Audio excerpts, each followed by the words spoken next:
I got myself a snack, and I have some other snacks on the side here.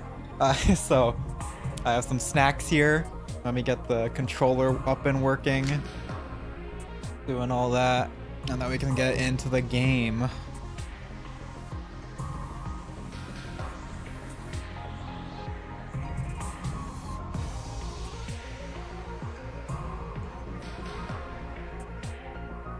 All right.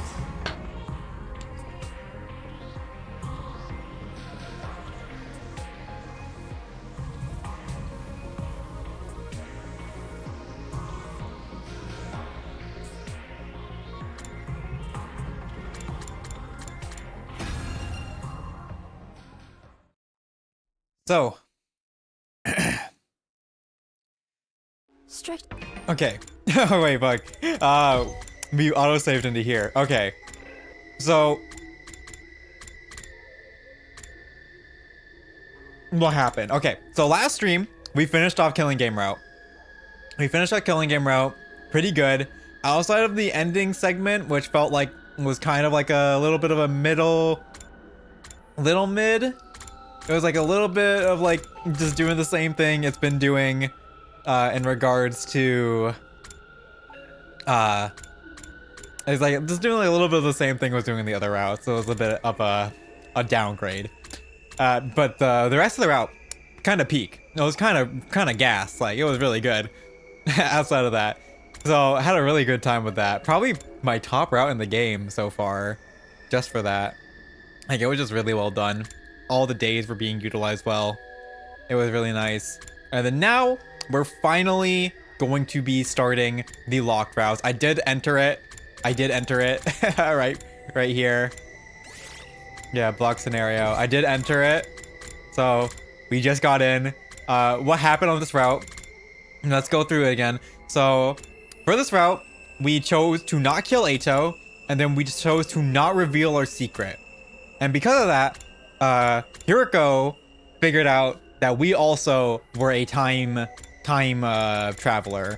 And so she talked with us. We got the second Defense Academy people here because she also is a time traveler and realized we need to get them here early. Otherwise, if we don't get them here early, we have the issue here where they double attack them and they attack them all. They attack the Defense Academy at the same time and fuck us up.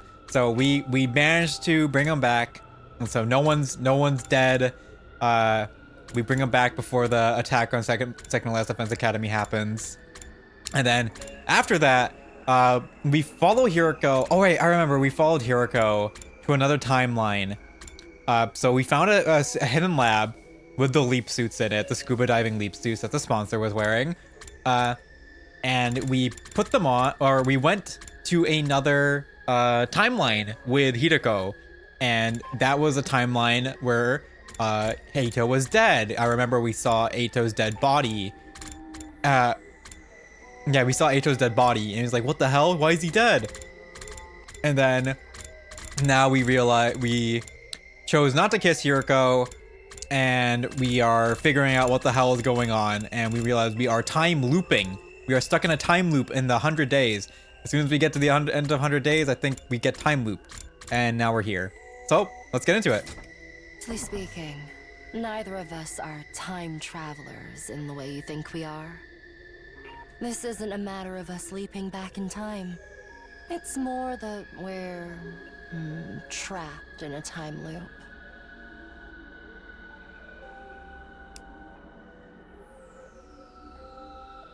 Sarah 69, guess who? Oomst? Is it Tony?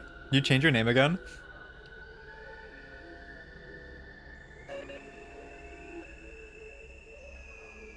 Okay, this sauce I think is bad because it tastes off. Fuck. That goes for me, and you too. You're the same as me, Takumi. Oh, Nightingale, what's up? You have a very different name on Twitch. I have a friend who keeps changing his name on Twitch. I was like, is it you? Is it him? All right. You're not a time traveler. Yeah, we're time You're looping. a time looper. The moment I heard those words, my head seemed to fill with a blindingly bright light, and then... Oh. Oh, we're remembering the other timelines. Oh my god. Oh god. Oh, we're going... There's so many! Everything! We're remembering everything! Oh, we remember the kiss. We kissed.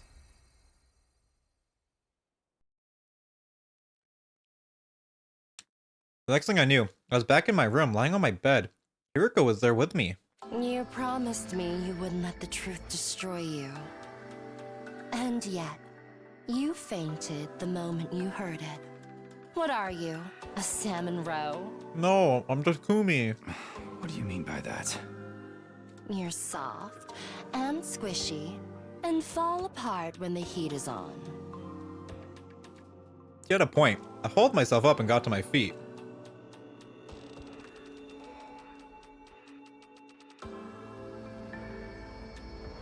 Okay, maybe I shouldn't be eating.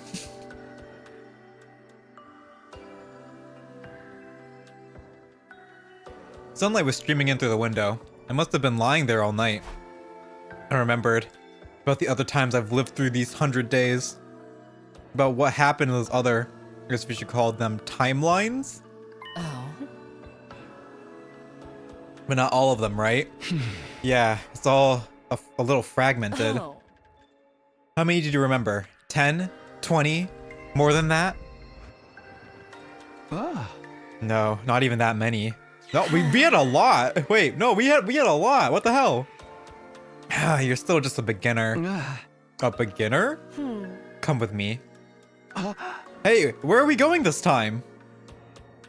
You wanted to hear the whole truth, didn't you? It's not something I can talk about here. Oh shit, we're getting real answers now. Hiriko left the room. Still feeling a little clueless, I followed her.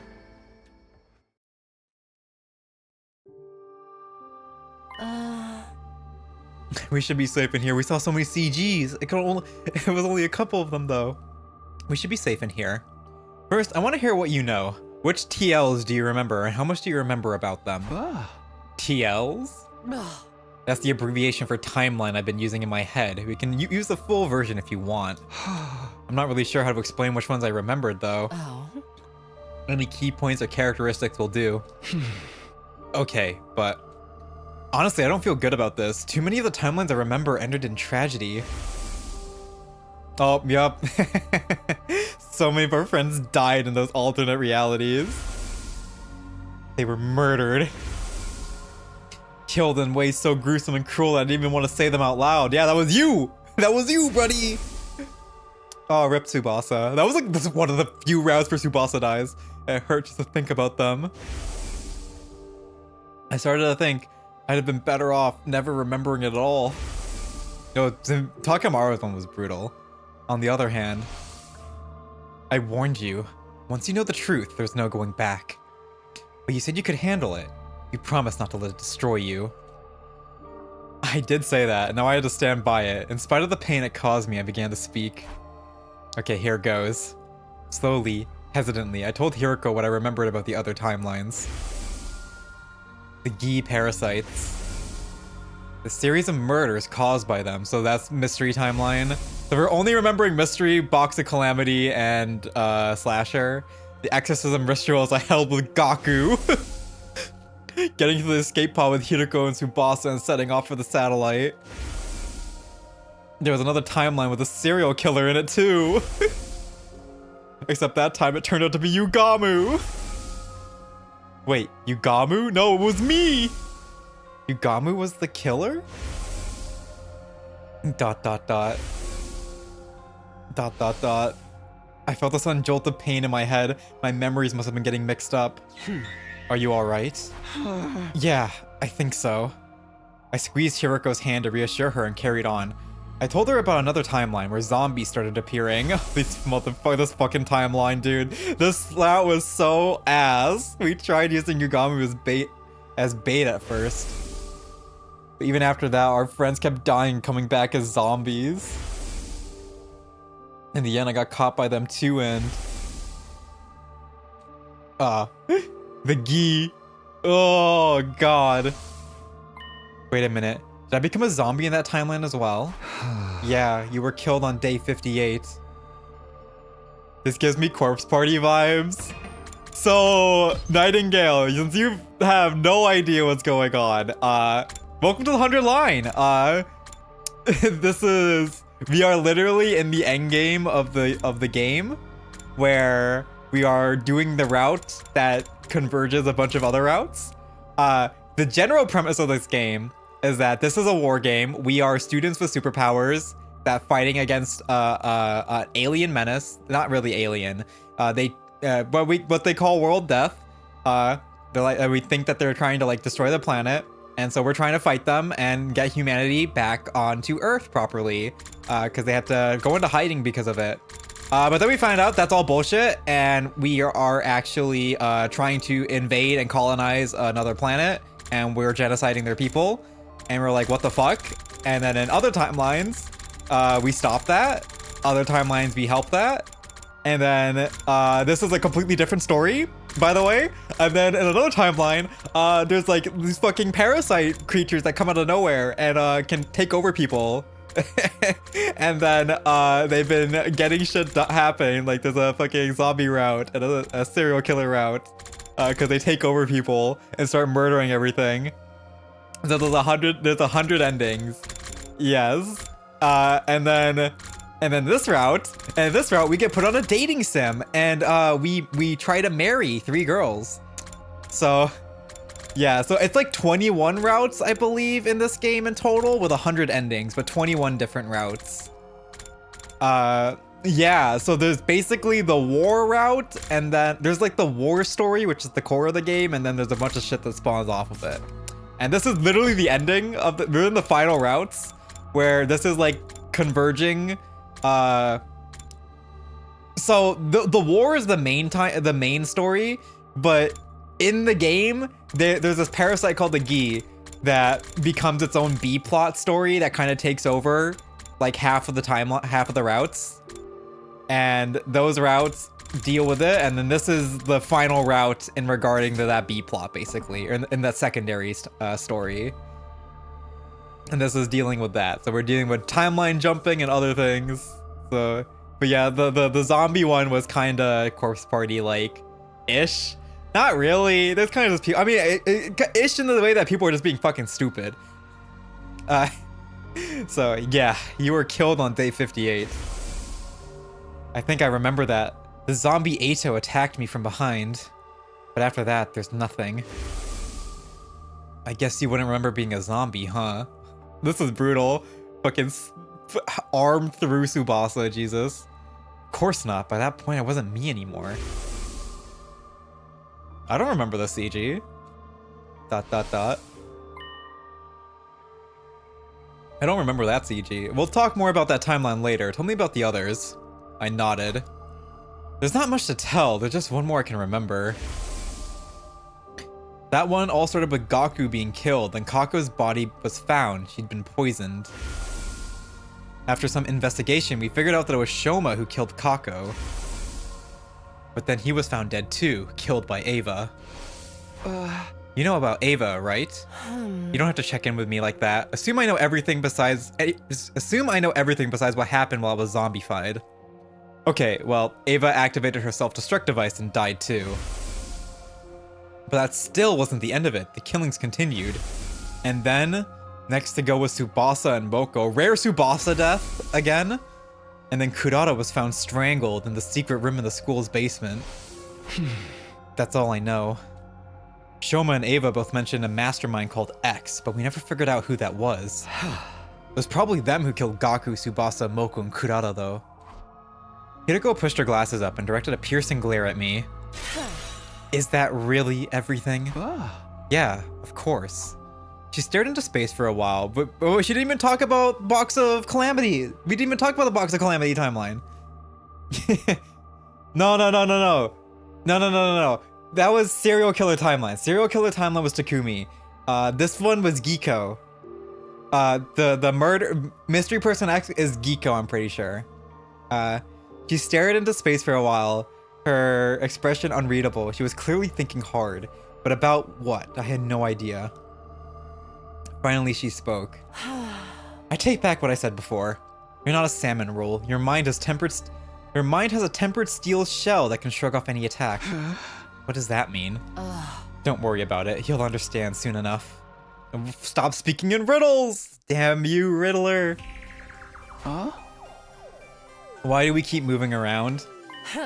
To throw off anyone who might be trying to eavesdrop on us. Is someone really doing that?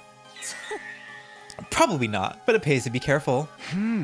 So going from place to place is safer than staying put and going through the whole story? Hiroko nodded. Oh. I suppose it's my turn. Ask me anything, apart from my credit card information. Okay, well, first of all, I want to know about your memories.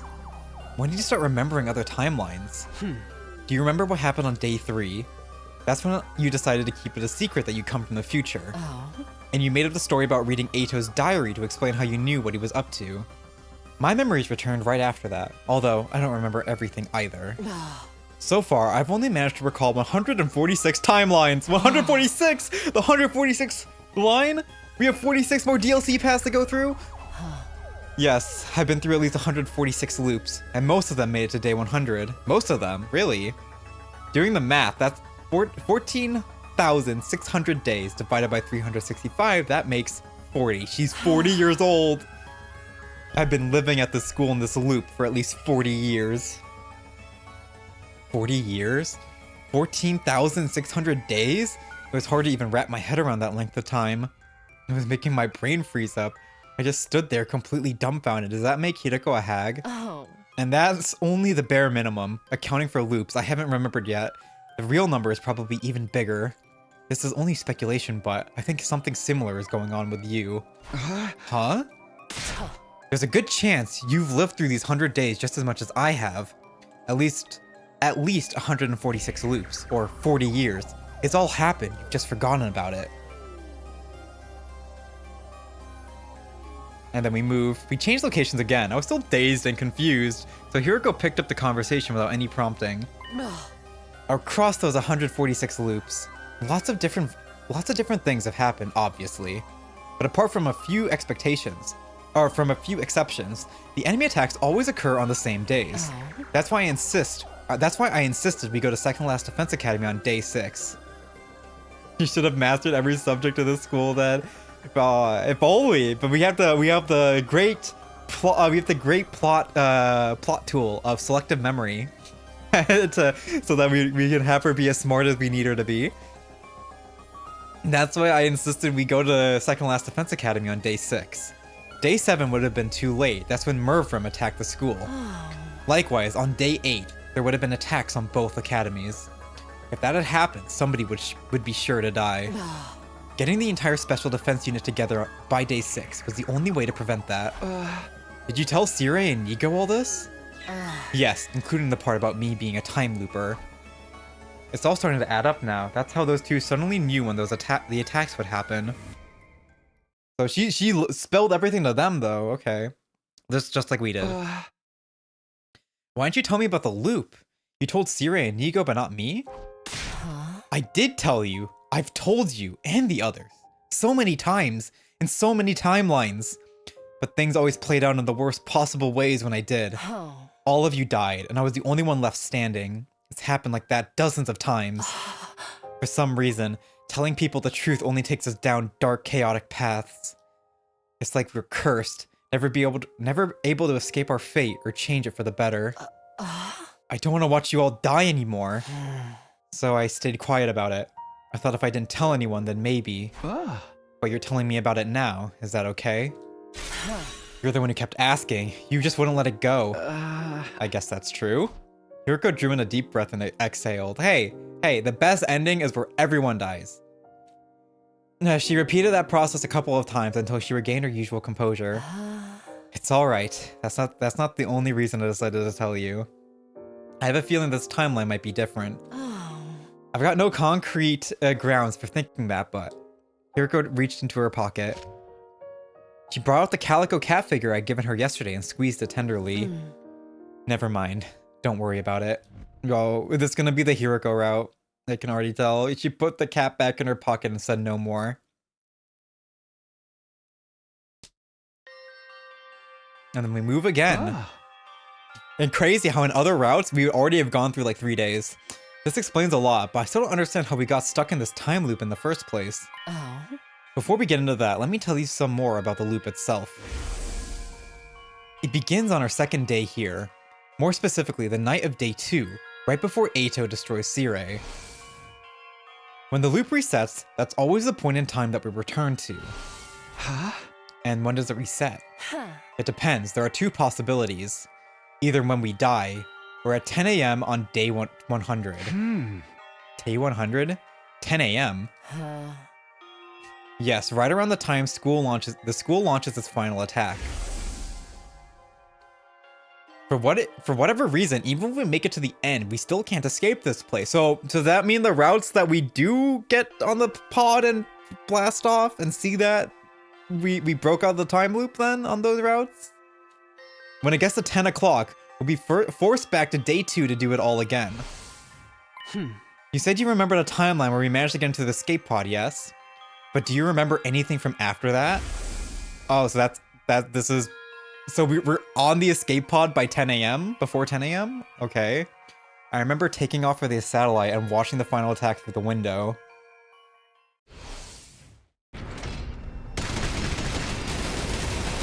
And the world is destroyed. Everything is nuked. Oh my goodness.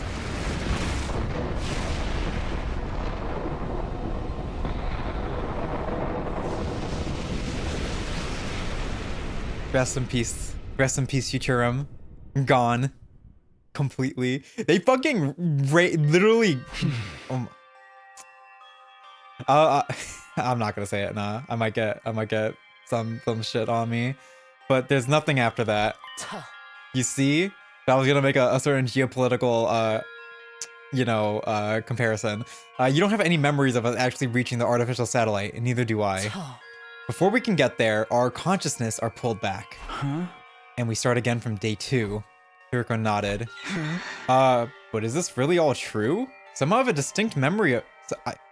a distinct memory of days beyond day 100. Yeah, on certain routes we do go past day 100. I know, I said things turn back in the loop on day 100 at 10 a.m. But that's no more than an educated guess. It could end up being slightly earlier or later, or in some situations, much later. But even so, it doesn't change the fact that we'll be brought back to the events of day 2 at some point. Think about it. If you continue to exist in a timeline up to day 100 into old age, how could you possibly retain those memories from after day 100 in here and now? You're right, if we weren't caught in this loop, I wouldn't be able to remember any of that time. I must have gone back to day 2 even in those longer timelines. That's why I can only vaguely remember them. But going beyond day 100 is an extremely rare, anomalous event. It's probably safe to say that in general, the loop turns back on itself on day 100 at 10 a.m. And then we move again. When I arrived back in the past, I didn't have any memories from other timelines. Was it the same from you, Hiriko? I told you already, didn't I? My memory started returning on day 3. We forget everything the moment we return to the start of the loop. I am failing to read right now. I'm gonna turn off one of my lights. Boom. Okay, this will make it a little bit easier on my eyes. In some cases, like right now, we suddenly remember them again. I had no idea what causes it, or if there's any kind of rule governing the process. That is weird. Especially since I still remember my first timeline when I go back to day 2. That's probably because of your cryptoglobin. What do you mean? The first timeline we experienced, I would just call it the first cycle to make things easier.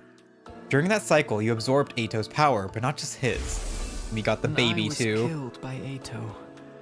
All of my cryptoglobin was incorporated into him. And now, by way of Ato, that cryptoglobin resides in you. On the 100th day of the first cycle, you had that ghost boy's power inside of you. That made you strong enough to retain your memories when you traveled back in time. Wait a minute, so the time loop and cryptoglobin are related somehow? It only stands to reason. Think about it. What's your specialist skill? Special redo. The power to try things again. The fact that they're actually bringing up his fucking power. The fact that we get to retry fucking battles we fail in the story. They're trying to be the haha meta. See, it all adds up. But what about you? Your special discipline skill is totally different from mine. You know how some people are really good at multiple subjects, like history and math? It's the same principle. You've got the power to redo things as well? I do. Then why haven't I ever seen you do it before? Technically, I've never seen you redo something either. ... The effects of skills that alter the flow of time are only visible to their user. Neither of us can tell when the other uses the skill, or what changes when they do. Does that mean those are defensive battles we've only won thanks to you redoing stuff? I've lived through this loop 146 times. Don't underestimate what I can do. Oh, shit, she's saying that she carries some battles. She carried some shit. No, bro. This is false. This is false shit. No. This is fake news. Okay, I think I get what the time loop is somehow caused by our specialist skills.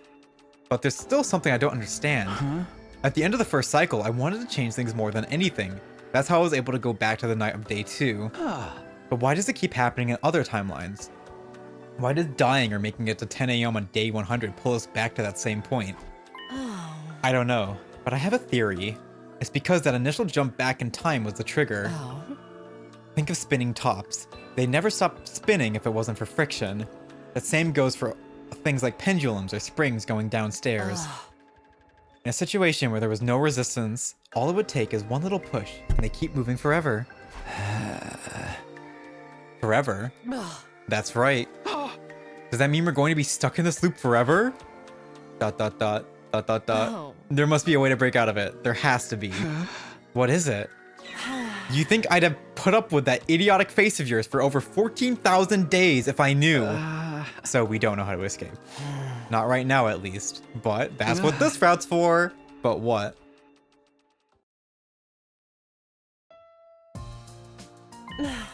This is a first for me. Blushing Hiroko, oh whoa. Huh? The timeline, I just said, oh whoa. Fucking, I'm trying to be cutesy about that fucking shit. The timeline we're currently in is different from the others, I remember. We made it to day 11 without a single member of our team dying. In all of 146 loops, that's never happened before. This timeline must be special somehow. Is that necessarily a good thing, though? If neither of us have experienced a timeline like this before, we won't be able to predict what's going on, or what's going to happen. That's true, aside from when the enemy attacks occur, that is. But this could be our chance to finally escape the loop. Time to fuck it up multiple times because we got 10 endings to get, guys. We got 10 endings. You're time to fuck it up. All the other timelines have ended in tragedy, one way or another. But this one could be different. The fact that we don't know what's coming means there's still untapped possibilities. Hiriko's eyes were sparkling. I'd never seen her this excited. You remember what I told you on the night of the 3rd day? About not killing Eito and keeping your time travel secret from the others? I said they were probably the right choices. Because those choices are what created this timeline, where we finally are able to change things. Exactly. So then, my coming from the future in the time loop, if we want to preserve this timeline's integrity, it's best that we don't tell the others. There's a good chance things will develop the way they did the other timelines if we do.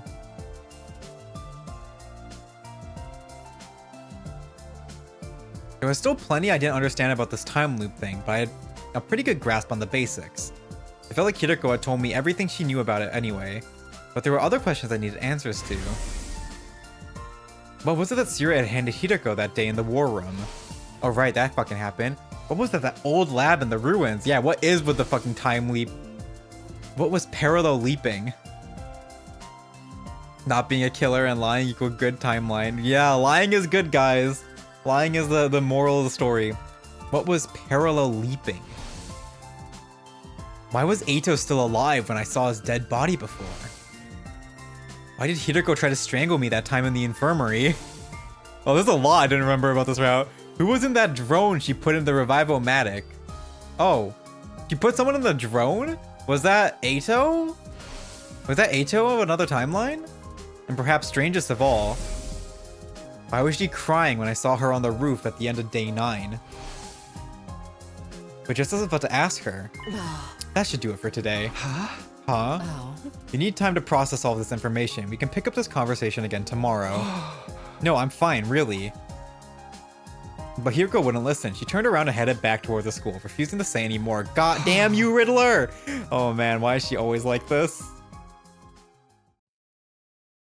Why she gotta be like this, bros? Oh my god, but not much else to do. I'm going back to my room. Thinking about all those mysteries wouldn't do me a lot of good now. Not to mention, we still have plenty of battles to fight from here on. I need to keep building up my bonds. Yo, let's go look around and see how everyone's doing. We have free time after all that? We have more dialogue than like a week's worth of fucking story in a day. And then we get free time in this route. What the fuck? That's crazy.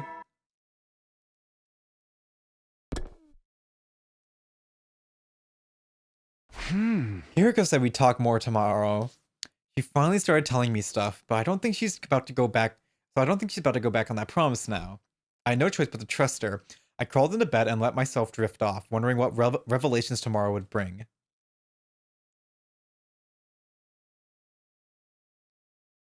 So I'm guessing because we bring up our time travel shit, she doesn't ever remember her time travel shit in the other timelines.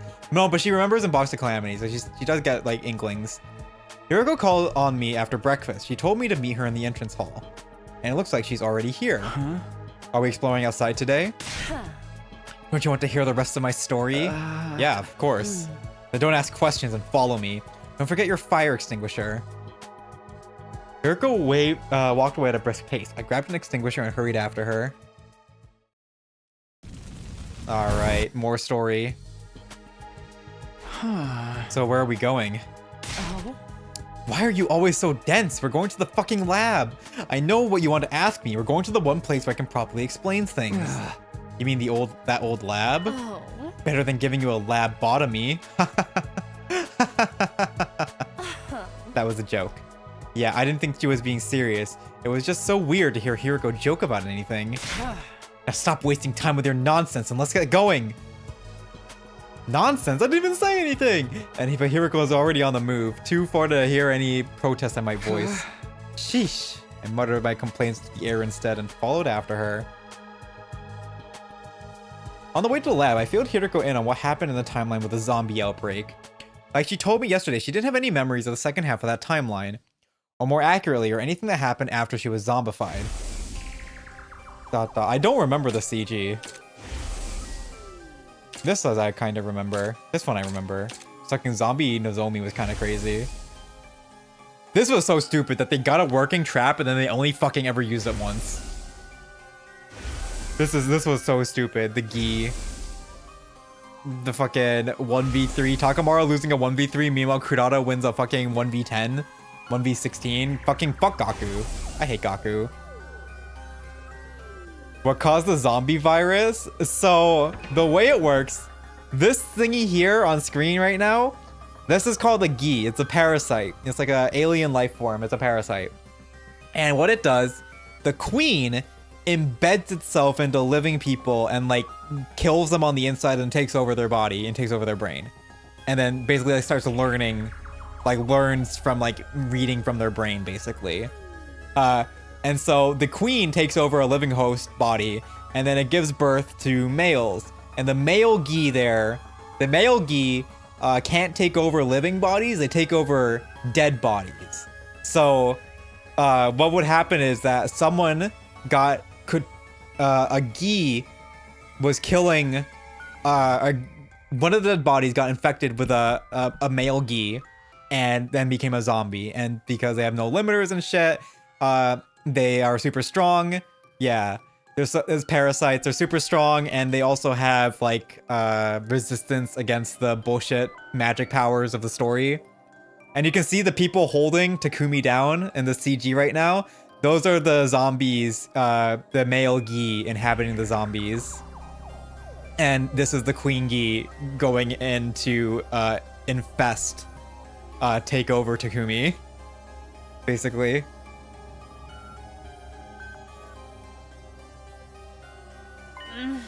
It's just like I thought. Those zombies were created by the Gi parasites. It all began with the Alpha 1 and Alpha 2 specimens Darumi and Gaku brought. Oh my god, I remember. They brought it back because they wanted a pet. And then the pets fucking go in and start murdering everybody.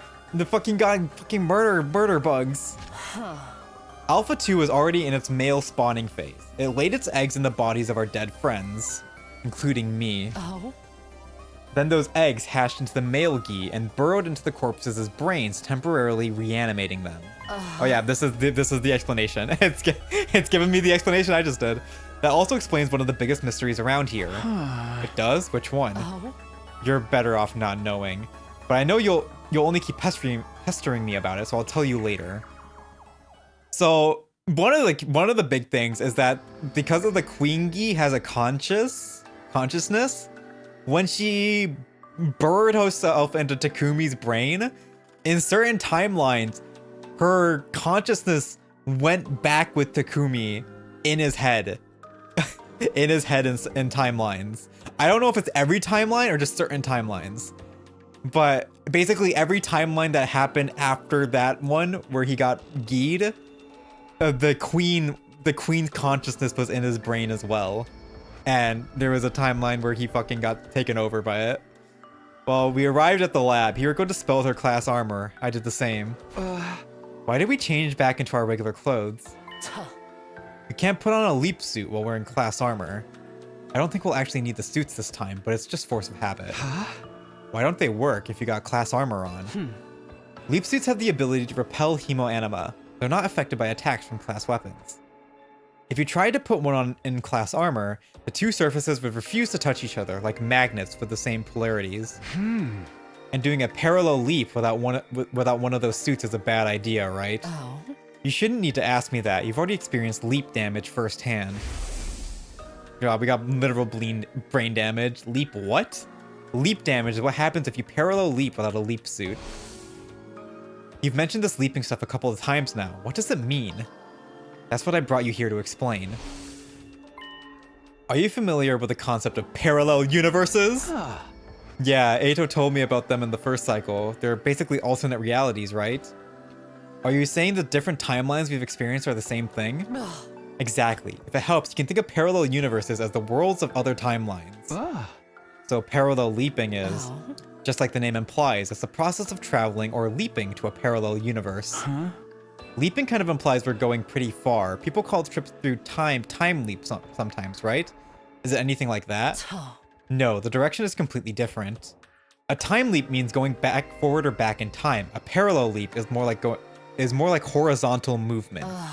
Or like changing trains to ride a different line. So the leap machine doesn't go back or forward, it only goes to different timelines at the same time period. We can't use the parallel leaps to go back to the past or forward to the future. Instead, we move to the same place at the same point in time, but on a different timeline. Take a look at this diagram. Let's say we leap from timeline A to at 1:01 a.m. We'd arrived in timeline B at the same time, 1:01 a.m. Essentially, our coordinates in time don't change, only the world that we inhabit. There's another difference too. A time leap would be like your journey back after the first cycle, only your consciousness was affected. It's not like you got into the time machine and physically went back in time. But that's not the case with parallel leaps. When we leap, our bodies are traveling to those alternate realities. And that's why they appear in other timelines. The thing is that makes this possible is this, the PLM. Parallel Leap Machine, yup. Wait a minute. You mean that night, just after midnight on day 5? We leapt to another timeline? You only just figured that out? You really are slow sometimes. Where did we go though? Which timeline was it? In answer to my question, Hiriko took out a handheld device and showed me his screen. Do they have the names of the timelines? What the fuck? She has our flowchart! She has a flowchart! Oh my... She has a flowchart, guys! Oh my gosh, she has her own flowchart. She's been playing her own 100 line, guys! She's been playing her own 100 line. I can't believe it. What is this? A map of the different timelines based on the machine's data. The timeline we went to that night was... Hunt Mystery. Hunt Mystery. Oh my god, it even names it that. Hunt Mystery, because it splits off into the Hunt and Mystery. Hunt what? It's a timeline that splits in two on day 25. One of them you don't remember yet. We're forced to participate in a killing game called the Invader Hunt. That's crazy that the Invader Hunt isn't required for this when they're just like straight up name dropping it. That route isn't required, but they're name dropping it right here. I call that branch the Hunt timeline. The other branch you should remember. It's the one where Gaku was killed on day 5 and Kako's body was found on day 27. You investigated the matter and found out that it was Shoma who killed Kako. But then Shoma himself was killed. This time you pinned Ava as the culprit. But then she self-destructed, and things only got worse from there. ... Rip Kurata. You were beset by a whole host of mysteries, but still did your best to solve them. That's why I call this branch the Mystery Timeline. Hunt and Mystery Timelines, huh? Oh. That's right, and this is the line that both of them split off from. So I combined the names together, making this the Hunt Mystery Timeline. And that's the one we went to? Yes, on day 5, just after midnight. But why did you want to go there anyway? I had 2 objectives. One was to prevent Gaku's death. The other was to do something about Omega. Wait, Omega? Who's that? Just for a moment, Hiroko, that's the Queen Gi inside Takumi's head. Omega is the one who killed Gaku. That's Takumi. Yup. You mean X? Isn't that what the mastermind behind the murders in that timeline was called? No. X and Omega are different people. Omega has his brain affected with Gi data. There was no, she's jumping around that it was Takumi though. She's not saying it's Takumi in this timeline. There was no physical parasite there, but it was just the same as if he'd been taken over by one. Is there a purge timeline where they kill each other? No, there is not. That's the killing game was kind of like it was supposed to. The killing game route is what makes it supposed to think it's like a Danganronpa kind of thing, but it's not Danganronpa. It's a hunt instead. And then serial killer slasher route kinda is like the purge, I guess. But like where everyone's just killing each other, no. There's no timeline like that. There was no physical parasite there, but it was just the same as if he'd been taken over by one. That's what drove him to murder Gaku. Even if I hadn't dealt with him, he would have tried to kill again. That's why I went to that timeline to remove the Gi data from Omega's brain. Oh, so she cures Takumi in that timeline? Those were my goals that night. Okay, wait. That's day 5. That was day 5. Day 5. Okay. So, in Hunt's mystery, she goes to this timeline and cures Takumi of the Gi data in his brain. That went back in time with him. And then this one, she did not get to this timeline. So this Takumi, well no, this Takumi doesn't have Gi data yet. This Takumi doesn't have Gi data yet. Wait, but, oh no, wait, no, Gaku does die. She failed. Honestly, I still didn't get it. I waited for her to carry on. Oh. On day 4, you saw me and Siri talking, yes? The thing he gave me that day was a cerebral glitch repair program. Or rather, a thumb drive with a program loaded onto it. I couldn't have erased the Gi data without that. Why did Siri even have something like that? That's a matter for another day. The important thing is that he handed it over. Fucking riddles. Once I had the program, I jumped to the Hunt Mystery Timeline at midnight on day 5, just like you saw. Hiroko went on to tell me what happened after that during the time I lost track of her. First of all, she went back to the school and rang Omega's doorbell. She hid on the dorm roof and waited for the murderer to come out. Then dropped down and knocked him out with a strike of the back of the neck. Oh, she did do it. With Omega unconscious, all that was left was to take him to the infirmary and run the repair program on him. But then the Gi data in his brain took over. He got up, grabbed Hiroko's arm, and threw her against the wall. Oh, so yeah, she did fail. I was still down in the morgue at the time, freaking out over seeing Eito's body. Of course, now I realize that was Eito from that timeline, not the one I knew. In that timeline, I must have decided to kill him on the night of day 2 and absorb his cryptoglobin. It was only natural that his corpse would be there. ... Anyway, that was when I heard the noise. Turns out it was the sound of Hiroko crashing into the wall upstairs, so they had a fucking DBZ fight up there. When I went out to the corridor, I heard another noise. It must have been the infirmary door opening. That was when Omega got away from me. He must have realized there was someone else around and ran. Of course, I didn't actually see any of this. That blow against the wall knocked me out. And so she tried to fucking strangle us when she thought we woke her up, and it was Takumi. It was Gi Takumi. And the next time you came out was when I was holding you. That's right. Then I kicked you in the stomach and tried to break that little matchstick you call a neck. Could you try to sound a little more sorry about that? I already apologized. Yeah, but you never told me why you did it. What do you mean? Haven't you figured it out yet? Oh, okay. If you're not keeping the secret for too long, thank goodness. I had a bad feeling about this, a chill round on my spine, and I broke out in goosebumps. After you blacked out and I got a proper look at you, I noticed something. There was a purple rash on your face. That's one of the symptoms of leap damage. That was when I realized I made a mistake. So I released you and went to look for Omega instead. I knew where he'd be, the classroom on the first floor. From the way things played out before, he was bound to show up there eventually. I got there as fast as I could, but Gaku was already dead. I was too late. When I opened the door, I saw Gaku's body, covered in blood. Man, he works fast. And standing above him was Omega, still waving around a kitchen knife. Please, don't tell me. It was me. Omega. Me? I'm sorry, but it's true. Omega's true identity. The person with the Gi data in their brain. The one. Oh my god, get to it, Hiroko. Oh, crazy Takumi. Takumi Sumino. Crazy Takumi. Oh, this is a mega spoiler. I can't put this as a No. as a thing. No. It's a lie. It's a lie. I won't believe it. I did it. I killed Gaku? No. It can't be. That can't be true. Yeah, well, hey, that's a net positive. Ooh. And now he's remembering all the slasher out where we murdered all of them.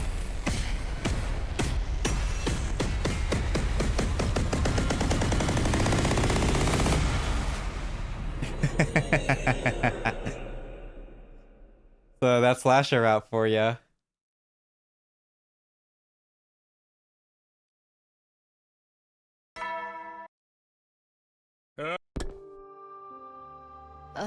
This is the second time you've done this. I'm starting to get tired of it. It isn't a big deal this time, really. Did I pass out back at the lab? Yes. And I carried you all the way back. I'd say that makes us even for the whole accidental strangling incident.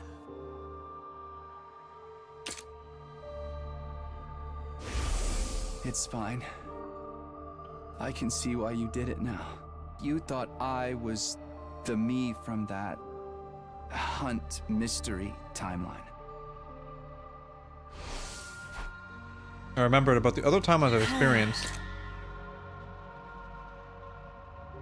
You said that already. Back on day 2, yeah, but I remember more of them now.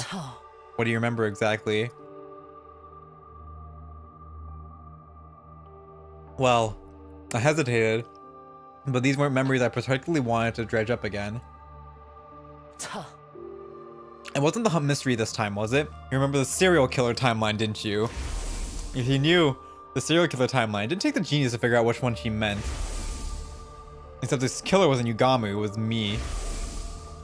In that timeline, I killed Ava, then Moko, then Takemaru, and Kurata, and Shoma, and Darumi, and Ima and Kako, and all of them. We don't mention Gaku. Everyone, all of my friends, and in the end, even Nozomi.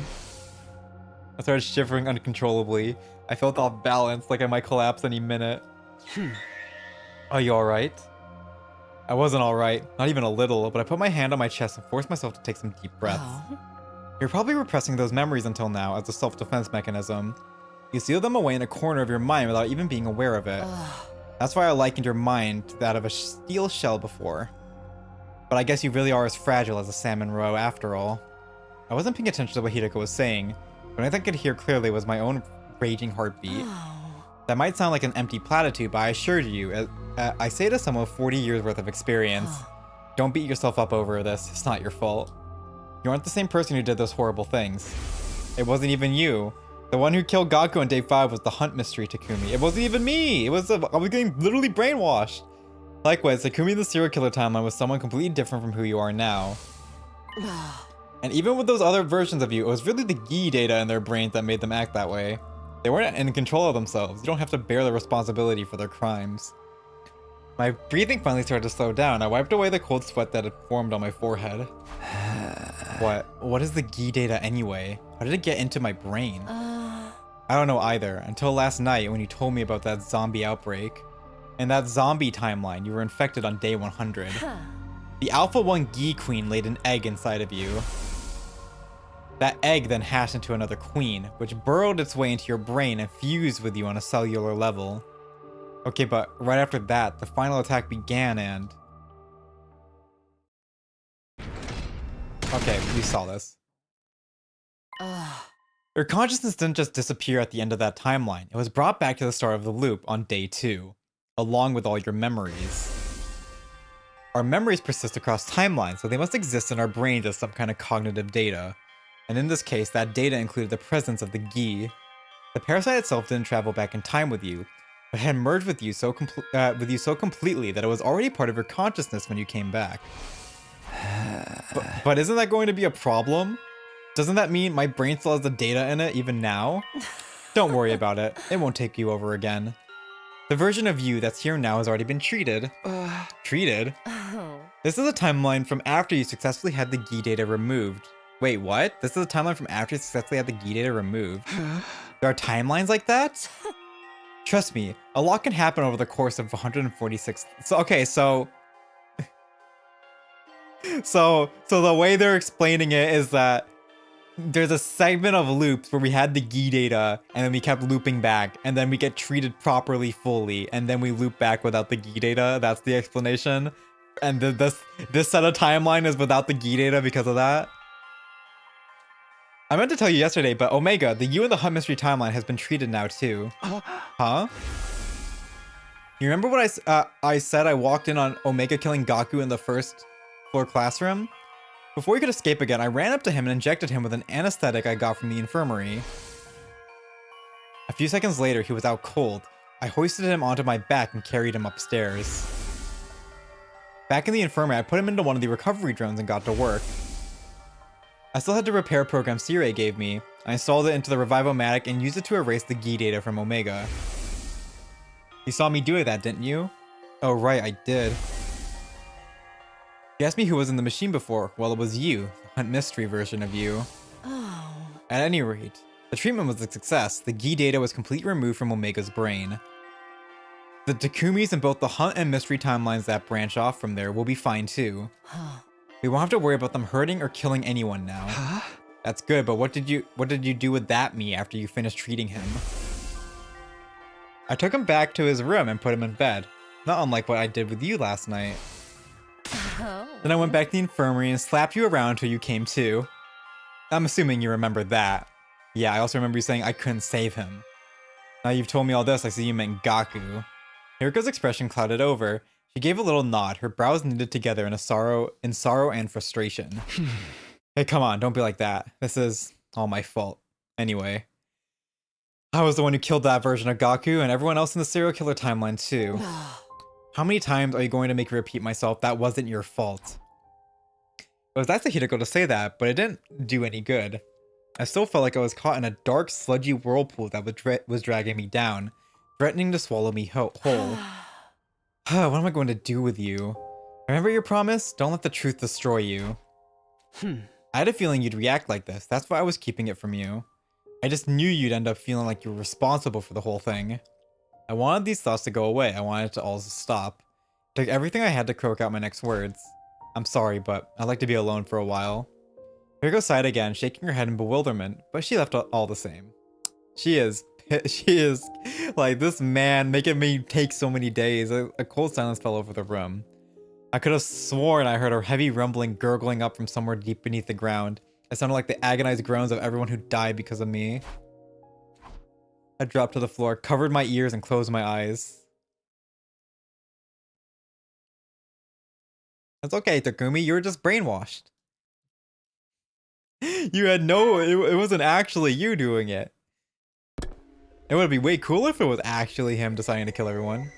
My head was completely empty. I didn't want to do anything, or think about anything, or even breathe, really. I just sat there in the corner of my room. I hugged my knees and curled up tight, wishing I could disappear while time continued to flow around me. I could hear voices outside, my friends chatting and laughing. The sound cut into me like a knife. In another timeline, I'd be the one to steal that laughter from them forever. Oh my god, this man. He's really taking getting geed pretty hard. At some point, my room started to get dark. The sun must have gone down outside. Darkness seemed to trickle in until it filled the space completely. Lying there in that same position for so long, I lost all sensation, all awareness of my body. It didn't feel like my body anymore. It was like my soul had come loose, and I was staring down at my physical form from above. My visitor came in a little after that. Oh my god. Oh, I thought it was gonna be Shion. How long are you going to stay like this? Everyone's worried about you. They think you're sick. Well, I told them you were anyway. I couldn't exactly tell them you were feeling guilty about things another version of you did in an alternate reality. What do you want, Hideko? I'm not here because I want to be. The other just sent me to ask you something. Ask me what? When we said visitor, it's like, oh, Shion's throwing up. Nope, it's Hideko. Tomorrow's day 15. That means there's another attack coming. They wanted to know if you'll be joining the battle. Oh. Or are you going to abandon them? ... Are you going to betray them? Do you just not care if they all get killed? They've already been killed! I killed them myself! All of them! One after another! All of them dead because of me! So I just can't. ... I can't do this anymore. I don't care. Just let whatever happen. Oh my god, we're really getting brainwashed. Fucked up. What the fuck? I really can't do anything. Hideko continued to stare at me, but there was a different look in her eyes now.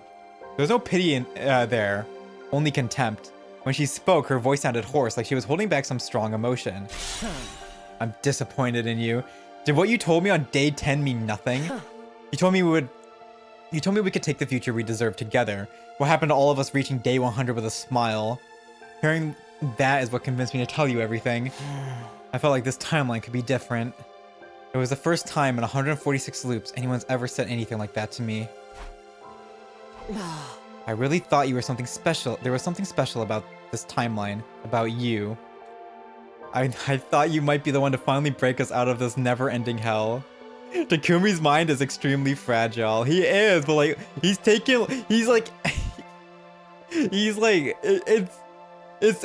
it's weird the way he's taking this, but he knows he was literally brainwashed. And he's acting like he made active choices to do it. And it's like, what? You can be sad and angry that you got brainwashed and was used for it and like sad about that. But like he's acting like he's like actively chose to kill him. Like, you didn't though. I thought you might be the one to finally break us out of this never-ending hell. Oh. And now you're giving up? Just like that? How could you? She clenched her fist. The look in her eyes had changed again. She was glaring at me with pure, undisguised animosity. You weakling! You sniveling coward! You think you get to give up and mope around for the rest of your life? Who do you think you are, Osamu Dazai? No, you're worse than that. You're like a mech pilot going crazy from being synced with this navigation system. Why is she doing so many anime references? Or a posterior emo band fangirl bandaging her wrist just to fit in. Or a poser. The you that killed everyone was a completely different person in a different timeline. And he wasn't even controlled when he did it. Get a hold of yourself already. You were mind controlled. Don't you realize how much danger you're putting everyone in by wallowing like this? If anything is going to get them killed, it's your own negativity and self-loathing. You're sure as hell not going to protect anyone the way you are now. If you're going to allow others to protect you while doing nothing in return, you might as well be signing their death warrants yourself. You're going to get everyone killed, and you're doing it of your own free will. This is such like forced drama right here. It's a complete betrayal of everything you believe in. What happened to all of it? Oh my god, this is still going. What happened to create a future we can all be happy? Oh my god, come on. Yep. You're Kurizumino, you're the only one who can save us. For a moment, neither of us said anything. Hiriko's shoulders were shaking and she was breathing heavily.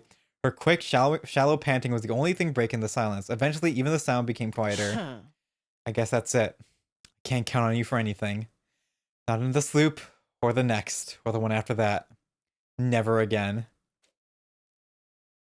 Hideko turned and left the room. While she was talking, something had started to well up inside me. Now a wild, raging energy was surging through me. I couldn't let it end like this. I didn't know what I was going to do, but this feeling inside of me was getting stronger, and I had, oh my god, this is so forced. Before I knew what I was doing, I got to my feet and rushed out the door. Hiriko, wait! Oh my god, Claire de Lune.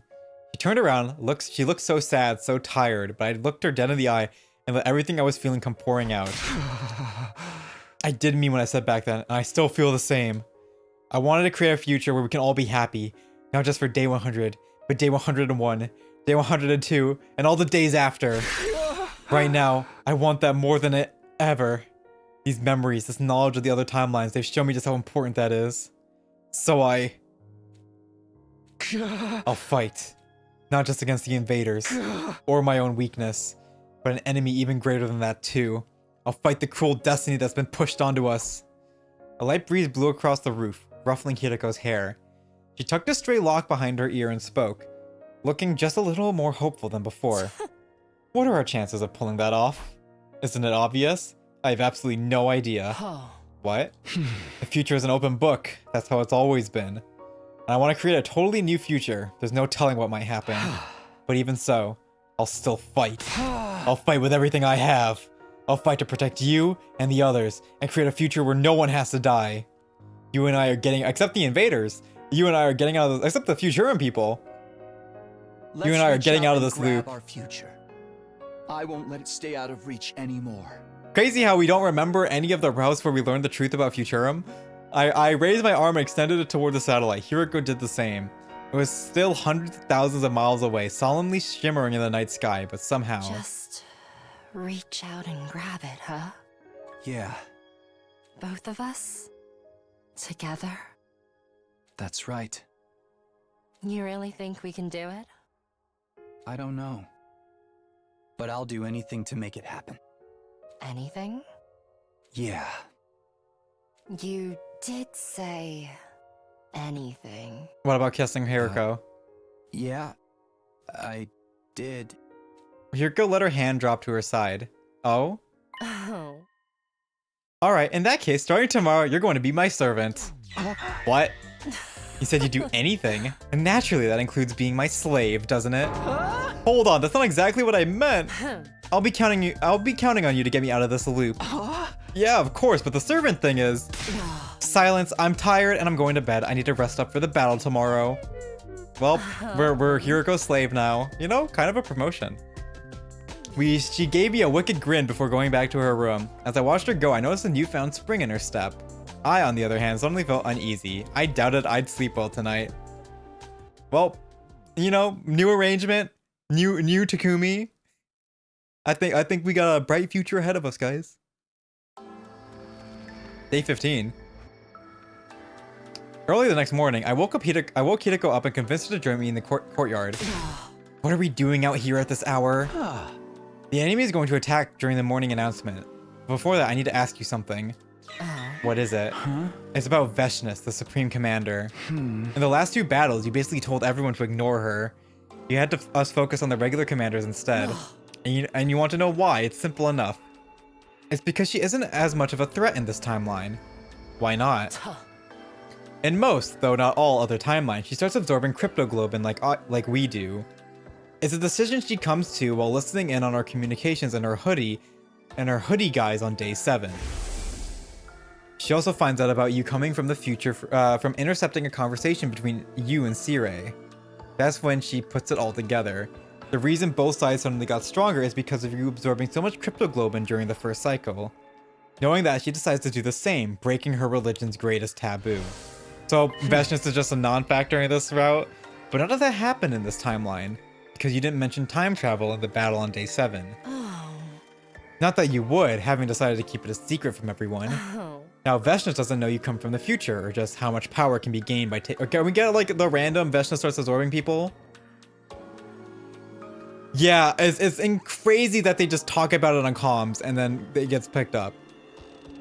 Now, Veshness doesn't know that you come from the future, or just how much power can be gained by taking it from others. You understand what that means? Yeah, she's still following the teachings and not absorbing cryptoglobin. Not in this timeline, anyway. Wait, they know about the religion, but they don't know about Futurum? It did make sense. That must be why she didn't drain Pakron after we defeated her. How the fuck do you remember Pakron's name? Well, that doesn't mean she is not a threat at all, right?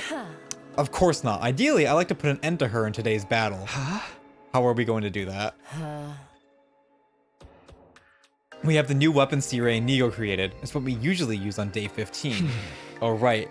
But it's also usually unfinished.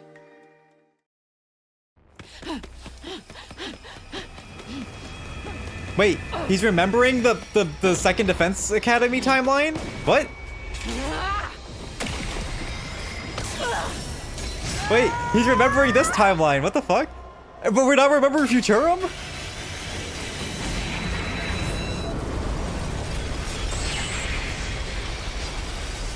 Also suspended in midair. It's literally just staying there in place.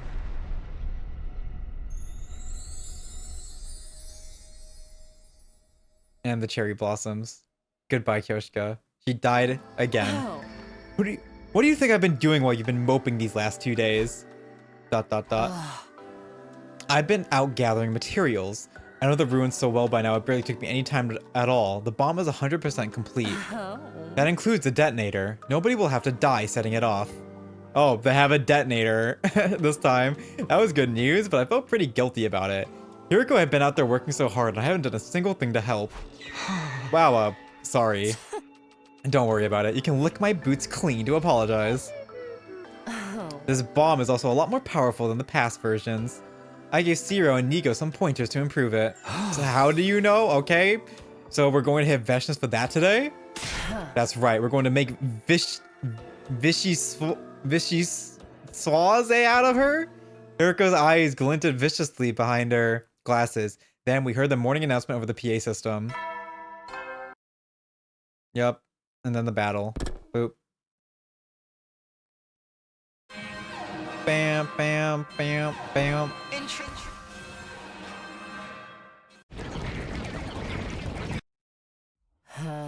Right on schedule. Alright, okay, here goes. Oh, are we getting a war room? Okay, we're getting a war room. We got to the war room. Everyone else was already there. You're late. Where have you guys been? I bet they were off making babies somewhere. What? Such indecency. Do you two think of nothing else? Hey! We weren't doing anything like that. Didn't Syria and Nego tell us the invaders would attack early in the day? My dear brother and I were waiting here for almost an hour before the alarm went off. Well, hey, they're here now. That's what counts. Do we have a read on the enemy? Syria nodded and pointed to the monitor with his stick. That's Yup, it's... Valagartso. and Zanshin, right? So apparently the others already knew about the commanders. Okay, they've already been told. Hiriko probably told Syria and Nego so they could brief the rest of them. These two can combine their bodies together. Just Yeah. like Takumi and Hiroko. What the fuck, Kurata? Ah, so it was a battle simulation to better understand our enemy's moves. True. No, neither of us replied. It took way too long to start clearing up that misunderstanding now. Yeah! Come on, let's get out there and start killing. How's the Revivomatic looking though? Don't worry about a thing. It's all fixed up and ready to go. If you die, you'll be brought back good as new, including all your memories, of course. So go ahead and you'll die all you want.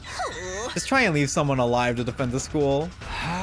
Yeah, let's do this. Special defense unit, move out. Okay, they're really glossing over like a lot of shit somehow.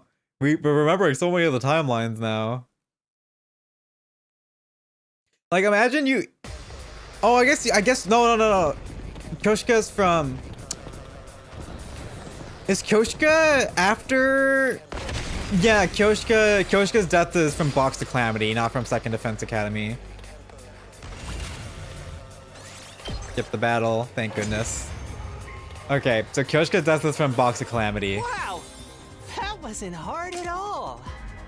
That's probably because the commanders haven't arrived yet. I think they're here.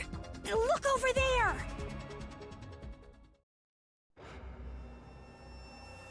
Now you face Yeah, we know your names already. We've got a neat little intelligence network of our own, you know?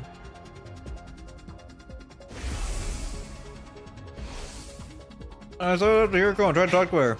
Yugamu hasn't made his special drug in this timeline, has he?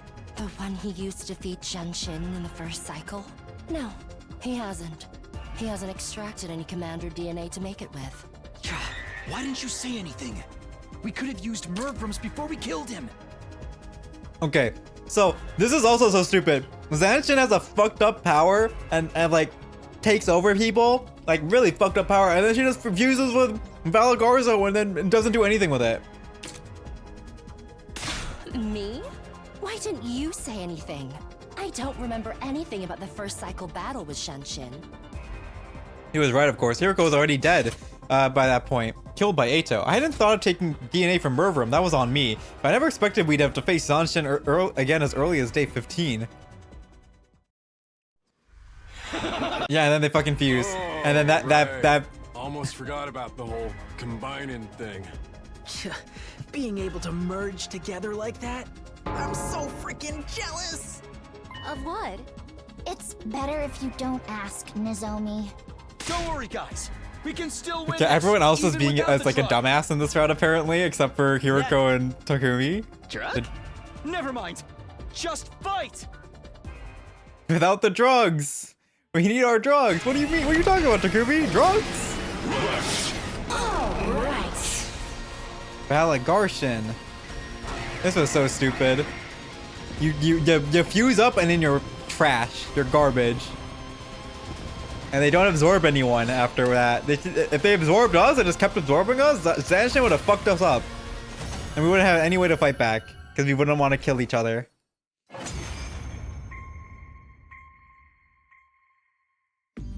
I'm sorry. And here I made Okay, we've seen this. my only regret.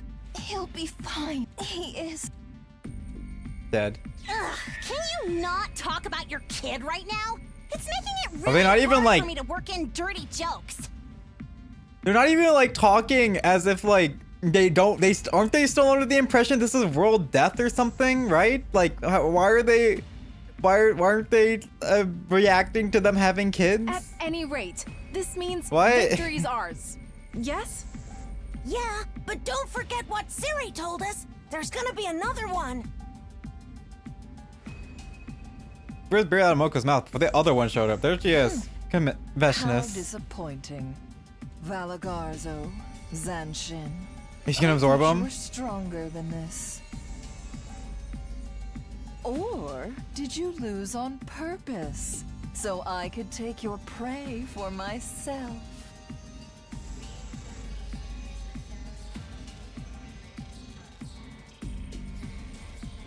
And she spoke she can't come over to Veshness' body. So that's her battle form, huh?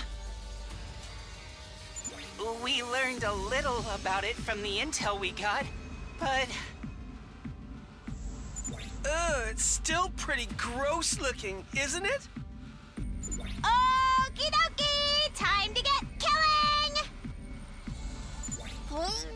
I guess we're doing this. Wait. There's no need for us to fight her directly. Sire, Nigo, is everything ready? You bet! We can fire at any time! Get back inside the school! Post haste! It's time to use the new weapon, huh? Wait, new weapon? You never told us nothing about that. Everyone looked confused. Obviously, here Nigo hadn't felt like it's necessary to tell him about the There's bomb. no time. We'll explain later. Trust me, guys. Just get out of here. The others responded to my order and ran back towards the school. Hiroko and I brought up the rear. Once we were all inside, I turned back and saw Veshness walking slowly across the battlefield toward us. It was now or never. Fire when ready. Gotcha! Here we go.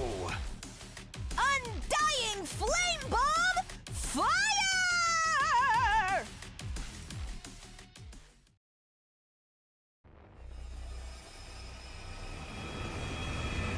And then it just explodes. Boom.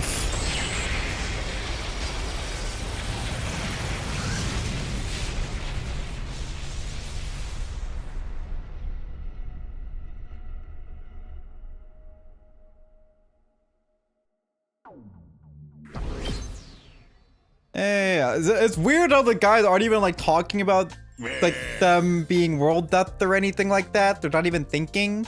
Nice work, troops. You did great out there. The credit for the final blow has to go to us and Miss Shizuhara, of course. That's right. We couldn't have done it if you hadn't got those materials for us, Shizuhara. We are truly grateful. Seriously though, Hideko, you could have told us we had something like that up our sleeve. Yeah, this was no time to butter your lips. Oh. There was expression is butt in your lip. If we'd known, we could have helped you get the materials you needed. Why'd you keep a secret all this time? Let's just say I had my reasons. So Vishna's actually bit the big one? She's really gone now? She's got to be. An explosion that strong would have blown her to smithereens. It's true, she disappeared without a trace when the dust cleared, but since there's no body, there's a chance she might have survived somehow. Come to think of it, that did happen in some other timelines. Even after getting caught in the Undying Flame Bomb's blast, Veshna's came back to fight another day. I glanced over at Hideko. She was resting a finger on her glasses, a distant look in her eyes, like her thoughts were somewhere else. No use thinking about what ifs now. I say we enjoy this victory high while it lasts. I'm down for that. We gotta take our wins where we can. No. Then is it time for the usual? I think so. 1, 2. Special Defense Unit, best in the world, indestructible and undefeated. Okay, so everyone else is gonna have 0 brain cells except for Hiroko and Takumi. Special Defense Unit, fight on! Yup, that's what it's gonna look like. So, we'll be having a party this time? We don't have the budget for that. This is a military academy, not some hedonistic tech startup. Alas. And so, our post-battle meeting ended without any further discussion. Tired but satisfied, we'd done a good job. We went back to our rooms to rest. They didn't even talk about the fact that, like, they mentioned having a kid and shit. And, like, what? They thought about it in other routes. That night, a little while after dinner, I made my way to Hitoko's room. What? My shoes are already clean. I'm not here to lick your boots, Hitoko. What do you want then? My sofa and desk chair aren't broken. I didn't come so you could sit on me either. I wanted to ask you something. Oh, hey, whoa, Takumi, hold up. We could maybe work something out here. Huh? You said you'd be counting on me to get us out of this loop. Let's get into details. What exactly I'm going to have to do? Good question. First of all, we need to figure out an actual method of leaving the loop. Can we consider that our objective for now? If you want, but it's not going to be easy. You can't just try anything that comes to mind and hope it'll work. Believe me, I'm speaking from experience. What should we do then? Don't get ahead of yourself. There's something else we have to deal with first. Something else? Oh. Tomorrow night, we're leaping to this timeline. Hiroko took out her device and showed me the timeline diagram again. This one. I call it the Killer Zombie branch. It's upstream from the serial killer and zombie branches, hence Killer Zombie. You mean, yes, the timeline where you become a serial killer. Tomorrow we're going there. And we're changing history. Okay, so we're gonna cure in one of the routes. I'm guessing that's gonna be the zombie one then, technically. We get cured in zombie and then we get reinfected at the end. After breakfast, I headed back to my room to think out my next move. Hiroko said we go change history tonight. That still gives me most of the day to do other stuff. Maybe I'll head back to my room, then go hang out with someone for a while. Nope, time to go back to the room and jork it. Awesome. Alright. Time to jork it. And then we gotta go start do some timeline jumping. Day turned to night. Taking care not to be spotted, Hiroko and I snuck out of the school. We made our way along the road that led up to the old lab. Along the way, Hiroko began speaking. I discovered the parallel leap machine on my 37th loop. I decided to investigate every corner of this old town and happened upon it by chance. So it's just here? Over the next few loops, I go back when my memories return and try to learn more about it. By the 49th loop, I more or less knew what I could do and how to operate it. So we still don't know who made it or why it's here. Why are we so determined to figure it out, though? You probably won't believe me. Don't laugh, alright? Okay. I heard a voice while I was sleeping. It said, "That machine will be your salvation." Seriously? You said you wouldn't laugh. Sorry, it was just... You must have been hearing things, right? She ignored me and carried on walking. I followed after her at a safe distance. It was Hiroko from the future timeline saying that we had to do it. I'm talking to the past. I feel like I just poked a hornet's nest. I still can't help wondering what the time machine is doing here in the first place. Oh? Someone here must have been researching parallel universes. Somebody? Who? Researchers, probably. What researchers? How am I supposed to know? Let's just be grateful we have access to such a useful resource. Come on. Just like the last time, Hiroko and I dispelled our class armor once we got inside the lab. We can't wear leap suits and class armor at the same time, right? We went over this before. The leap suits repel hemoanima. I know, but why do they have that function? Leaping is achieved using cryptoglobin, or rather, using its energy waves. Infinite parallel universes out there exist in a space filled with cryptoglobin energy. It surges into constant waves and unpredictable patterns. To leap, we have to harness those waves. It's almost like surfing. We need to ride the waves in that space to get to our destination. Doing that without protection puts a lot of strain on the body. Yeah, I know. I've experienced it myself. You got off easy. Serious leap damage can affect the brain and rob you of your memories and your ability to reason. Hey, I'm tougher than I look. Shut the fuck up, Takumi. Please take this seriously. If you parallel leap 2, maybe 3 more times with exposed skin, your body will eject all of its cryptoglobin. That means no more revivals. You'll die, and you'll stay dead.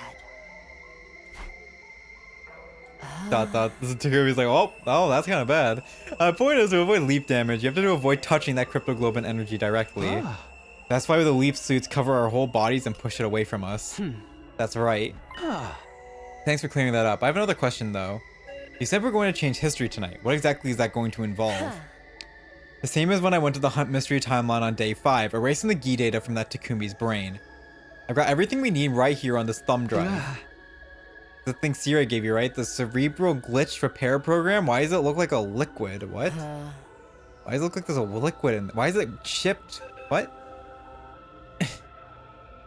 Yes, the only difference this time will be treating the killer zombie version of you. Let's call him Takumi 2 to make things easier. At this rate, Takumi is going to become a killer. Takumi 2 is going to become a killer. We're going to treat him before he can commit his first murder. But that's not all. We've got something else we need to do in that timeline. What's that? In the version of history I know, Takumi actually kills somebody tonight. Who's that? Hiroko 2. In other words, me. What? We have to prevent that murder before we move on to treat him. Hold on a minute. I don't remember any timeline like that. I don't know what to tell you. I'm the one who got killed. I remember very clearly. Tonight, around 11 p.m., I'll be killed by Takumi 2 in the biolab. You guys probably won't recover those. So this is going to be the scene where Takumi witnesses the leap suitor with the power saw and Hiroko, and then we tackles the power saw, and that's Takumi. That's Gi Takumi over there. That's Gi Takumi. So we are trying to prevent that. So we're going to try to cure this Takumi, but we're going to fail. We're going to fail in this timeline, or we're going to not fail. Is that why? I guess I didn't repress a lot of memories at that time. Hiroko, what time is it right now? Dabbed her glasses near her temple before replying. 9:18 p.m. How do you know?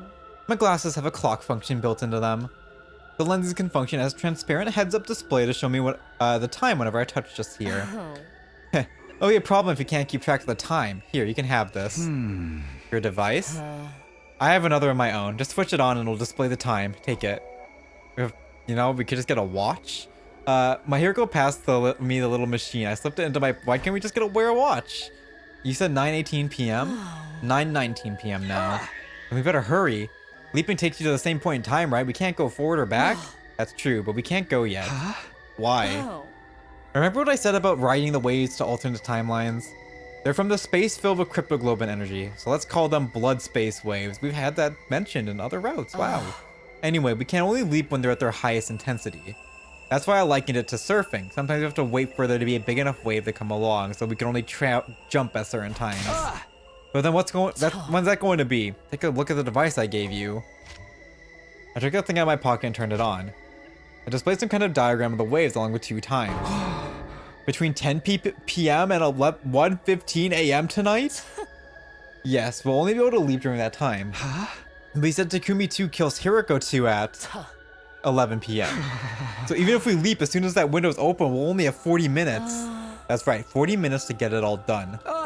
But it takes over half an hour just to get back to the school from here. Would you prefer to call a taxi? You know it won't be easy, but we still have to try. All right, are we gonna fail in this timeline? Are we gonna, and that's gonna lead to the serial killer timeline? While we waited for the blood space waves, Hiroko then showed me how to. Oh my god, we kick one of them into the fucking undying flames, right? So who died in that? Was that Takumi or Hiroko? Takumi kicks one of them into the undying flames in a route. Wait a second. While we waited for blood space waves, Hiroko showed me how to use the timeline machine. Wow, it's a lot more simple than I thought. Everything sounds simple when it's explained to you. I had to put in a lot of work to figure all this out. It was 10:19 p.m., just 1 minute until we could jump. We'd already changed it to our loop suits and adjusted the time machine settings. Let's go over everything one last time. What timeline are we leaping to? Killer zombie. And what's our objective? To remove the Gi data from Takumi 2's brain and prevent Hiroko 2's murder. Good. It's time. Let's get started. I hit the red button on the control console and we both stepped onto the platform. Okay, let's do this. Whoa, flashbanged. So we're gonna get into a fight with Gi Takumi on this line, and we're gonna hope we don't fucking. I guess we're gonna fail this timeline, right? Because Serial and Hunt still happens. Serial and Zombie still happens.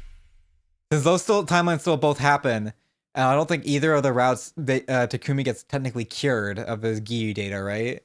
So maybe in Zombie when he gets cured, no, I think he does get cured in Zombie, and then he gets reinfected at the end. Huh? Did we do it? Did we leap? No. We don't just stand there. We need to get going. Hiroko's already on her way outside. I grabbed a fire extinguisher and hurried after her. Shouldn't we take off our leaf suits first? I can't remember which loop it was, but I tried doing this in my regular clothes once. It didn't end well. There's 2 Hirokos! This one's a fake! It must be a shape-shifting commander! They captured me and shut me up in a cage in the courtyard from then to day 100. If you want the same thing to happen to you, I won't stop you. Oh, that makes sense. No. Now pick up the pace. You know we don't have a lot of time. Hiroko took off running. I did the same, and we started our journey back to the school. We still had ways to go, so I decided to ask about something. Hey, can you tell me about what happened between Hiroko 2 and Takumi 2? It all started around this time, actually. I couldn't sleep, so I decided to take a walk around the school. That's when Takumi 2 attacked me. The Gi data in his brain must have finally taken over. He chased me into the biolab. He was far stronger than he had any right to be. A Gi can draw out superhuman reserves of strength from its host, after all. He slammed my head on the operating table, and while I was still dazed from that, well, you get the idea. I never had a chance to fight back. We almost reached the academy. I could see the wall of fire up ahead. Suddenly Hiroko stopped and picked something off of the ground. Is that a power saw? Oh my god, the power saw! We'll be needing this. What for? Takumi 2 locked the biolab door behind him when he attacked me. We'll have to break it down to get to him. This is the fastest way to do that. I was starting to get a bad feeling about this. Hold on. I've seen that power saw kill our friends in this timeline. By taking that into the school, you're putting them all in danger. That won't happen. We're going to cure Takumi 2 after all. But what if we mess it up? We won't. He'd be so sure. Enough talk. You're my servant, aren't you? You said you'd do anything to help, didn't you? We're gonna fuck it up. And we're gonna... Oh my god, this is what's gonna happen. I guess. Or is it gonna be... Technically, there wasn't a... this is a different version of the timeline. I don't know, actually. It's kind of getting... I guess, but... Then don't talk back. Just do as you're told. Hiroko took off toward the wall, power saw in hand. I followed a few steps behind, trying to keep down the panic rising in my chest.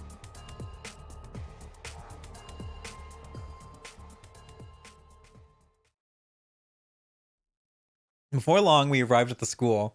I checked the time. It was displayed in the corner of the little window in front of my helmet. 10:56 p.m. We've only got 4 minutes. We have to hurry.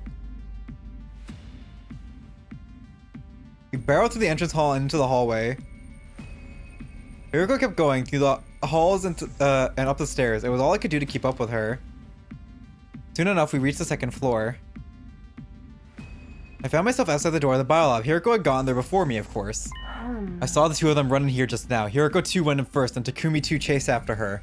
He was carrying a kitchen knife, just like I remember in that case. I was right, the door's locked. Damn it! I pulled on the door myself just in case, but it wouldn't budge. Then I heard the noise from inside the room. Oh god. That was probably Hiroko 2 getting thrown around. It's already 10:59 p.m. This is bad, we're almost out of time. Stand back. Fucking bust it down, baby. I barely had time to react before Hiroko revved her power saw and charged forward. There was a terrible splintering sound as the door yielded to the relentless rotating metal blades. Come on! Following Hiroko's lead, I stepped into the biolab, but I was not ready for what was waiting inside me.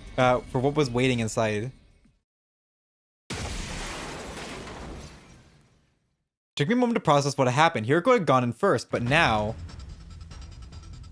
she was crumpled up in a corner. A blow from Takumi 2 must have sent her flying. Uh-oh.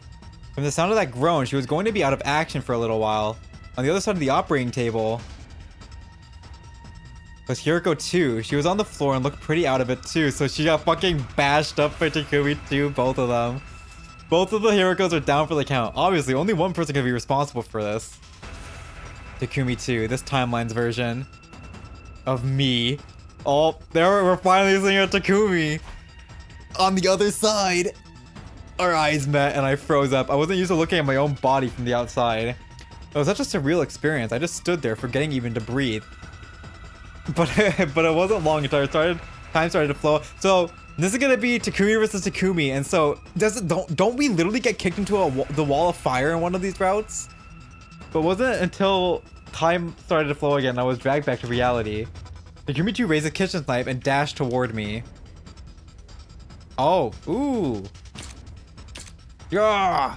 Hiroko said the leap suit repels Hemoanima, but that wasn't the class weapon he was holding. It was more than capable of tearing through the suit and hurting me. He swung wildly, but I did my best to dodge his blow. Okay, no, so this is before regular Takumi gets his brain back. So we're gonna knock out Gi Takumi. Then regular Takumi gets his brain back, and he's gonna think we're trying to kill Hiroko, and he's gonna start attacking us. Obviously, I wasn't about to let myself get killed, especially not to my own doppelganger. But I couldn't keep dodging forever. He was sure to hit me sooner or later. I needed a weapon, something I could use to fight back. The power saw! Right as the thought crossed my mind, my foot pressed against something. I landed down with the power saw. Hiroko must have dropped him when she got knocked over. It was still running. I ducked down, grabbed it, and swung it to the side. The blade connected to the other side with the other me's knife and sent it flying. That didn't stop him though. He grabbed my arm, trying to take the power saw from me. Ugh! I wasn't about to go down without a fight. I wrenched it away and kicked him in the stomach. Okay, this is when he gets back his regular Takumi gets back. Yes. Yep. Oh, so we're gonna fuck this all up. But Hiroko lives from this then at least. He slammed against the, but this is just finishing the timeline for serial killer timeline. He slammed against the wall and fell to the floor, his face contorted in pain. It must have hit him pretty hard. He wouldn't be getting up anytime soon. I took advantage of the lull in the fight to go in and check on Hiroko too. Yup. She didn't seem to have any visible injuries, but I had to make sure she was okay. With all that strafing around I've been doing, not to mention the run over, I wasn't exactly feeling at my best. I fought through the fatigue and lumbered over to this timeline's Hiroko. But as I was about to reach her, yup. Takumi. Something slammed into me hard from behind. I staggered a few steps, suddenly off balance. Takumi 2 saw his opportunity and took it. As the two of us grappled, we found ourselves near the window, and then, boom! It's the serial killer timeline. Next thing I knew, I was in the air, with Takumi 2 still clinging to me. It was a tackle with so much force that sent us right through their window. The shards of glass were all around us, sparkling in the night air. For one weird disconnected moment, it actually looked kind of beautiful. But then the laws of physics kicked in. We were rocketing toward the ground faster than either of us could deal with. Yeah, we're finally seeing the other side of it. So we're gonna get an ending, right? Where we get kicked into the fucking wall of fire.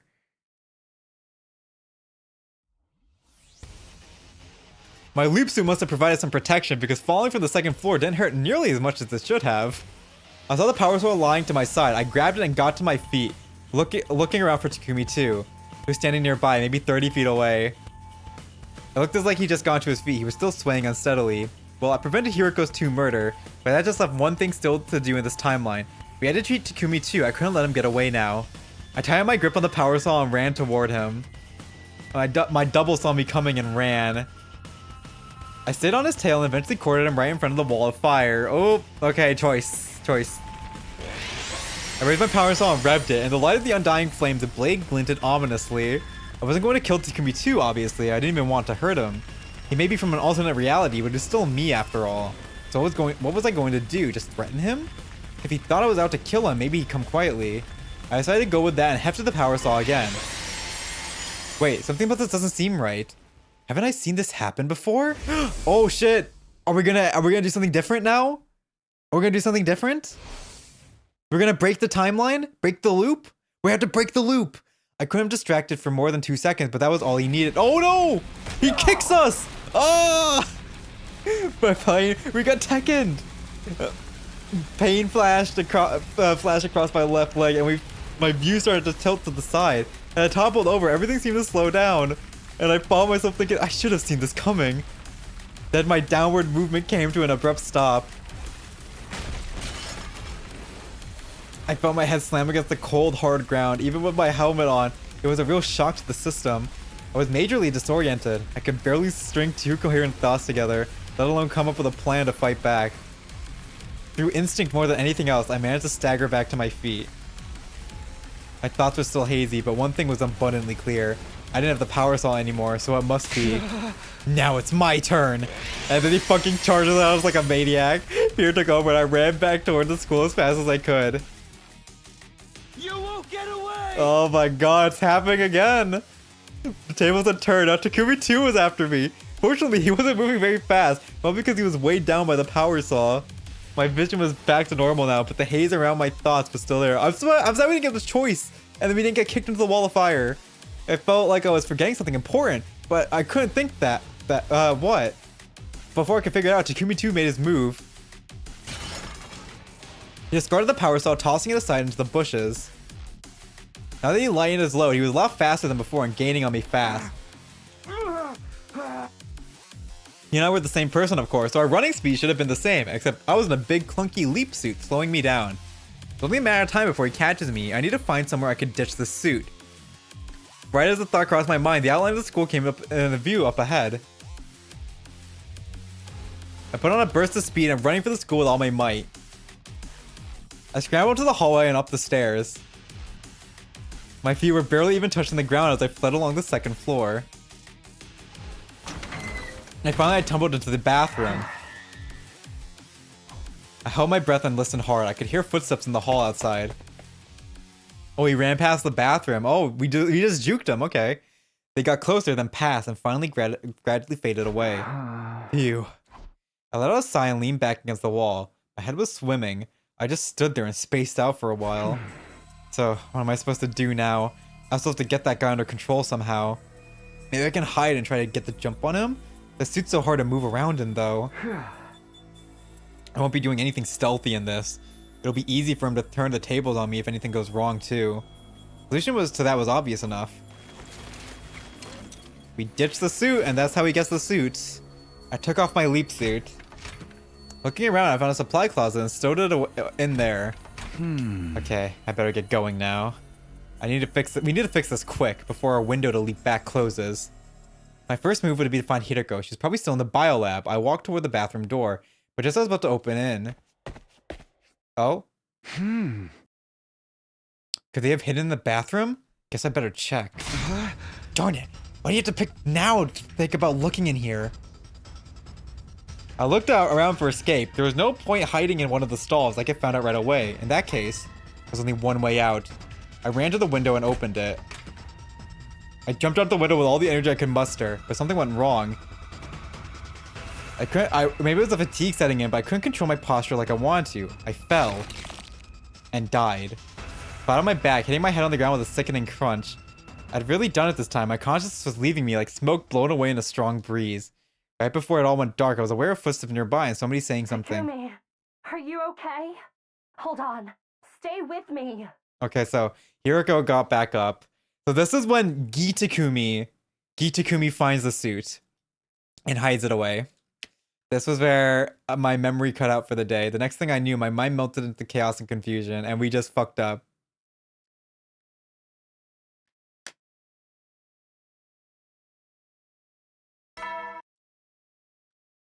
Yeah. I woke up suddenly. I looked around, trying to orient myself. Oh my god, this CG again. You know, I should just take a picture of this, because maybe it's gonna be the fucking thumbnail. Where am I? Can't you tell? It's your room. In the SF timeline, that is. SF. SF? That's what we're calling this? Steady fundamental. It's the one we started off in. Did you have to carry me here again? Yes. You need to start taking better care of yourself. I'm not your mother, you know. We could change that, maybe? I don't understand. I don't. It's like when a child falls asleep in front of the TV, and their mother picks them up and puts them to bed. I've basically done the same for you, several times now. Yeah, I'm kind of being a little bit of dead weight here, I'll be honest. When she put it like that, I did feel kind of guilty. I shifted uncomfortably and sat up in bed. What happened after I blacked out? Oh. Don't worry about it. We fulfilled both of our goals. Right, I figured we saved Hiroko too, but what about the other one? Oh. We don't need to worry about Takumi 2's parasite problem. I actually had 2 thumb drives. Nigo gave me an extra one as a spare. I gave it to Hiroko too. I revealed myself to her and explained everything. Did she already know about the time loop and parallel leaping? No, not every me and every timeline has the same memories. You only recover a few fragments so far. It must have been hard for her to wrap her head around. She managed just fine, I should know. In the past version of me, after all, I know her history very well.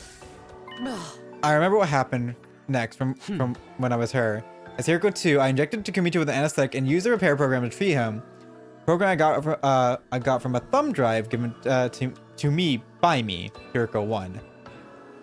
That was all well and good, but she hadn't seen it for herself this time. That made me uneasy. I took out the device Hiroko had given me. So, but Hiroko's 2 fails.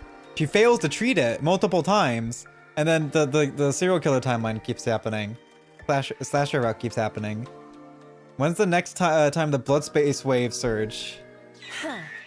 I'm thinking of leaping back to Killer Zombie. Check on it. Don't you believe me? It's not like that. Either way, we won't be leaping anytime soon. Look at the screen. 1 to 5 p.m. on day 20? Right, we won't be able to leap again until then. That's 3 days from now. So we're staying put for 3 days. That's just how it works. Are these surges of any kind of pattern? Unfortunately not. Everything from variation to their wavelength to their regularity is completely random. The same goes for the periods when they surge and how long they last. We never really know what we're dealing with until they arrive. We're lucky these devices even allow us to predict the next surge.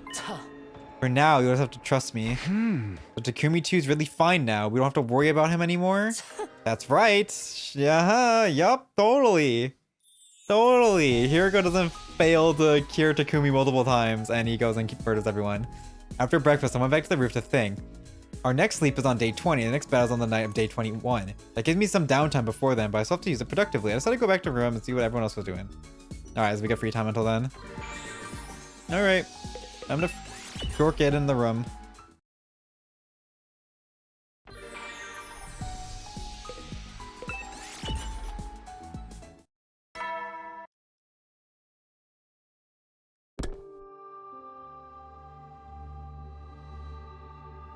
Hiroko said the killer zombie Takumi 2 was fixed.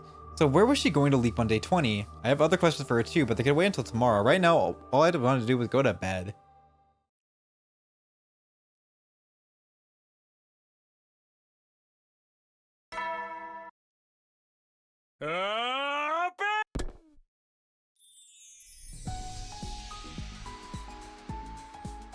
As usual, everyone wandered off to do their own thing after breakfast. At some point, I lost track of Hiroko. Maybe I'll wait until tonight to speak to her. I haven't decided that. Oh my god. And we get more free time.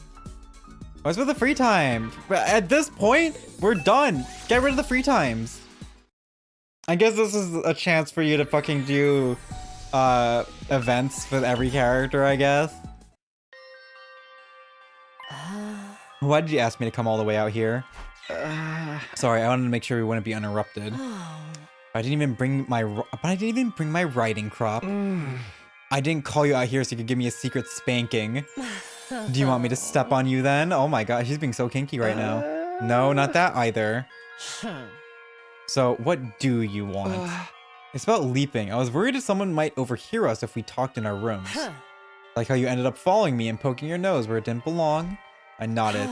What did you want to ask? First of all, the blood space waves are going to surge on day 20. What timeline are you going to jump to? You really want to know? Yeah. Can I drip molten candle wax on your cowlick? Hey! Why would you want to do that? I want to see what it looks like slicked down. She's being very kinky right now. She's in a mood. I'm actually still thinking about which timeline to visit next. I'll let you know when I come to a decision. Okay. We switched to a new location before continuing our conversation. 2 days ago, you said the parallel leap machine was made by some kind of researchers, right? I don't know that for sure. It's just speculation. That's fine. Let's assume it's true. But which side were these researchers on? Were they humans or invaders? There's really no way to tell. From the look of the lab building, it doesn't seem to have any government or military connections. Perhaps they were part of a smaller organization or built it in secret as part of some private endeavor. I mean, think about it. No matter who built it, the machine could have provided a huge advantage to the war effort. The fact that no one's used it means neither side knows it exists. It's because he knows. That's what I would think anyway. Neither Veshnus nor Sire nor Nigo have ever mentioned parallel leaping either. Not ever? No, not in any timeline I've seen in any of my 146 loops. So who made the time leap machine? We moved again. A new location, a new question. About our most recent leap. Our objective was to change history by saving Hiroko 2 and stopping Takumi 2 from becoming a serial killer. Did we really achieve that though? Of course, Hiroko 2 is still alive and Takumi 2 was successfully treated. What are you so worried about? It's just, isn't a timeline out there where we didn't succeed? Naturally, there are infinite possibilities out there in the blood space realm. But if that's the case, is it even accurate to say we changed history? Isn't it more like we created a new timeline, kind of like laying down new train rails to replace old ones? Yes, but what of it? I'm just wondering if there's any point in it. The old rail still exists, so have we really fixed anything? Trust me, there's definitely a point. Why? Let's say there's a train that is destined to constantly run through a fiery hellscape. The passengers inside would be forced to endure constant pain and suffering. Now imagine we lay down a new set of rails branching off from that line. One version of the train now gets to enjoy a safe, comfortable journey. Of course, one of them is still destined to burn in hellfire. There's no changing that. But it's better than if we never added that second line at all. At least it gives the passengers a 1 in 2 chance at happiness. I think I get what she means, but still. I'm still having trouble coming to terms with this. What's the problem? Are we even laying down new rails at all? Yeah, because we just kind of set the same rails that Takumi experienced. What do you mean? When we leapt 2 days ago, things played out in the killer zombie timeline exactly like I remembered from when I was Takumi 2. The only difference was I was seeing them from the steady fundamental perspective as Takumi 1. The person who attacked me with the power saw when I was Takumi 2, it was actually me, Takumi 1. It took me a while to notice what was happening and I still don't understand it. Without even meaning to, I ended up making history repeat itself. And almost like I was on rails, I kept going along a predetermined route. It makes me feel like destiny is controlling us or something. And I got to thinking, what if history refuses to change? What if our actions don't create new timelines after all? I already told you, Hiroko 2 is alive and Takumi 2 has been treated. There's something that wouldn't have happened without our intervention. We definitely created a new timeline. Hiroko, I don't think you're understanding what Takumi's saying. He's saying that this played out exactly the same as his timeline. But The fact that history seemed to repeat itself for you is probably just leap damage. Remember what I told you? Leap damage can affect your memories and your ability to reason if it breaches your brain. Obviously, I hadn't made my point clearly enough. Yep, here it's going in 1 ear out the other with her. She's not understanding. I had a feeling that loss of reasoning was also something that happened because it was part of because it was part of a predetermined history. Like we couldn't escape it no matter what we did.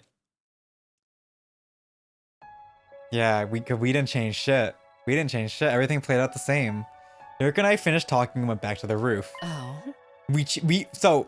Okay. So this is what Hiroko is doing. Hiroko is seeing the timeline where Takumi killed Hiroko 2. Hiroko is seeing the timeline, thinking from the timeline where Takumi 2 killed Hiroko 2 and then proceeded to kill everyone else. But she doesn't remember what Takumi 2 did after that. But obviously that's what she assumed because Takumi 2 is Geed. And then this intervention, Hiroko 2 is still alive, Takumi 2 is treated. Now we have a new timeline. That means Shirley's gonna be, but that's where Takumi's from. Where Takumi is thinking, Takumi's memory is from the Takumi 2 where we intervened and saved Hiroko 2. But Hiroko 2 is thinking Takumi's memory is from the timeline where I don't know if she's thinking that or she's just assuming, but she's thinking that it's from the timeline where she died. We're creating new timelines and it's changing things for the better. If we weren't, there'd be no point in anything we do here in this timeline. Oh. And don't forget your promise. I'll build us a future where we can all be happy. That's what you said. Oh. Does that help? Are you gonna sleep better tonight? I don't know. I'll go get you some medicine to help you sleep. Take it. Go to bed and forget all about these groundless worries, understood? So why the hell were they in Retsnam route?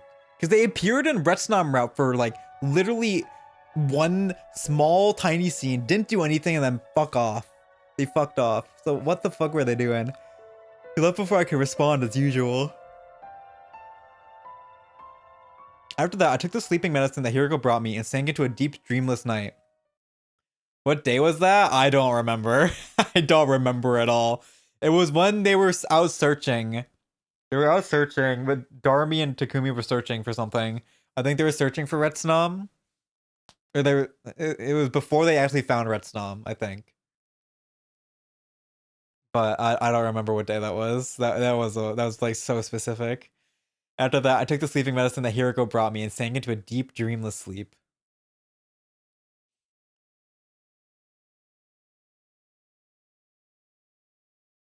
Alright, so we're almost to the time leap again.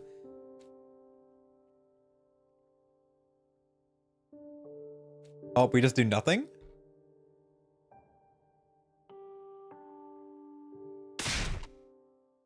I wasn't awake suddenly. Judging by the sky outside, it was already nighttime.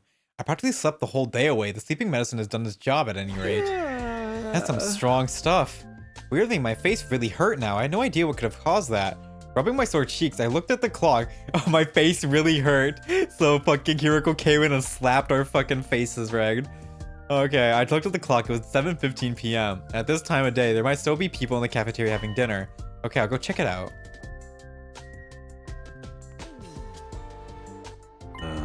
Hey there, Sumino. You're finally awake, huh? Everyone's here. Right. Man, I still can't think about what we just saw. It was awesome. I know, right? Just so much fun. What are you guys talking about? Nigo's hidden talent, man. It was some next level shit. Oh, very nice for you to say so. Oh. Right, this is day 19. I always seem to miss it no matter what timeline I'm in. It was a wonderful performance. Indeed, I completely forgot about the fucking Nigo talent thing. Indeed, it was truly high-class entertainment.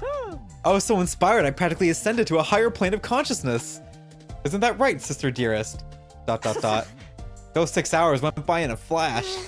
We did try waking you up, Takumi. But no matter how hard I slapped you, it never did any good. Oh, it was the Rumi that slapped us. That's why my cheeks hurt so much. Well, that's too bad for you. Nigo, can you do it one more time for Takumi? I'm sorry, but each of my shows is absolutely unique. No recordings or repeats or no exceptions. I looked over at Hiroko. Our eyes met and she joined the conversation. You missed out on the opportunity of a lifetime. Apparently, I was the only one who missed it this time too. This was so unfair. I gritted my teeth and glared daggers at Hiroko. Hee. She just laughed. She was enjoying this. All at once, her offering to help me sleep made a whole lot more sense. Alright, what are we doing now? After dinner, I ran to the war room as fast as I could. Sierra and Nigo were waiting there for me. I turned to Nigo and made a sincere, heartfelt entreaty. Please, just this once. I don't need the full 6-hour show. 5 minutes would be enough. We're begging. We're begging to see it now. Sorry, old boy, but like I said, I never repeat a Can't you make an exception? Give it up, Sumino. Oh, come on! You two always do whatever Hiroko says. I'm afraid I don't follow. The cerebral glitch repair program, you gave that to her when she asked for it, right? Yeah, well, Shizuharu says she really needed it. And that was enough for you to hand it over? No, of course not. All this was on day 4, right? Shizuharu came to us and told us about the time loop. Oh, they know, okay. Told us top secret intel only Nigo and I should know about. Oh, does she know about Futurum? That's what convinced me she was telling the truth. Does she know about Futurum? And that's when she made us an offer we couldn't refuse. Oh, she was gonna out Futurum. I know which days the enemy attacks will happen.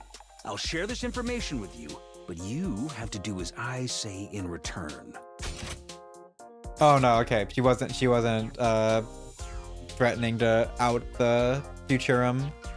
I mean, who's gonna turn down a deal like that? Did Hiroko ever find out about Futurum? Her ultimate goal is for all of you to survive through to day 100. In other words, she wants to win the war just like we do. Her interests and ours match up, so it only seemed natural that we agree to work together. Hence, why I gave her the thumb drive. Do you feel the same, Nigo? You mean, is that why I comply with Miss Shizuharu's requests? I nodded. Not exactly. It's more that I feel indebted to her. She went to the trouble of forcing me to away from Second Last Defense Academy on day 6 after all. If I stayed there, I'd surely be a pile of lifeless scrap by now. I have been obliged to self-destruct at some point, and well, I'm just so grateful that I didn't have to come to that. Also, Nigo's been dead for so long in the story. It's been so long since we've seen Nigo. I didn't give up. I begged Nigo to show me his hidden talent for a while after that, but my pleas fell on deaf ears and I had to leave disappointed. Tough luck, buddy boy. I returned to my room and got into bed. Despite not doing very much during the day, I fell asleep pretty easily. That night, I had a dream about Nigo juggling flaming torches while playing the theremin. What could Nigo's talent be? What could be the performance? Please, Nigo, I need this.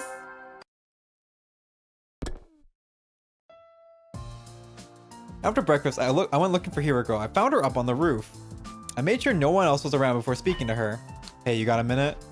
You want to know about today's leap, I assume? We can go starting from 1 p.m., right? There's still plenty of time to train in the meantime. Don't forget, we have a battle coming up tomorrow night. Have you decided where we're going? Yes, so the Retsnom... Oh, this is when it happened. Retsnom timeline. Retsnom? I suppose you don't know about that one, or you just haven't remembered it yet. In that timeline, you and Darumi are raising a strange creature called Retsnom. Okay, but why are we leaping there? To find someone, specifically a mysterious old person. The old man? For some reason, he only appears in certain timelines. We won't find him here in the Study Fundamental branch, no matter how hard we look. How do you know that, though? But he's there on the Retsnom timeline? I think so. I met him there once before. I was exploring in the ruins, and I found him standing outside a cave. There he said something. It looks to me like you're caught in the cursed cycle. I can only vaguely remember. That phrase sounded familiar to me, too. I haven't recovered my memories at that point, so I didn't recognize the significance of what he said. But I do now. When he spoke about a cursed cycle, he was referring to the time loop. He can fucking visualize the time loop? Whoever this guy is, he knows about the loop? Yeah. And there's a chance he also knows how to leave it. I gulped. With that in mind, we're leaping into that timeline this afternoon. But no buts. You just be a good servant and do as you're told. Do I make myself clear? He left before I could respond as usual. Retsnom, huh? Nope, still doesn't ring any bells. But if this strange old man could tell us how to escape the loop, that would be a big step forward. My heart beat faster just as I thought of it. I'd have to wait until that afternoon for the main event. I still had the first part of the day free. Okay. We get free time. Time to do Retsnom. Just as we were talking about it. Alright. Time to go. 12:59 p.m. We set up the machine and had our leap suits on ready. Now we just had to wait. When it was almost time, Hiroko spoke up suddenly. Let's do a recap before we leave, like last time. Which timeline are we leaping to? The Retsnam timeline. And what's our objective? To find the old man and ask him about the cursed cycle. Good. I'm glad you have a grasp on the basics. The moment she finished speaking, I saw the time change to 1 p.m. in the corner of my eye. You want to get going? Hiroko pressed the red button and the two of us stepped into the round platform. No. Yes, let's do this. And we leap to Retsnam. Alright, what the fuck is the man gonna say?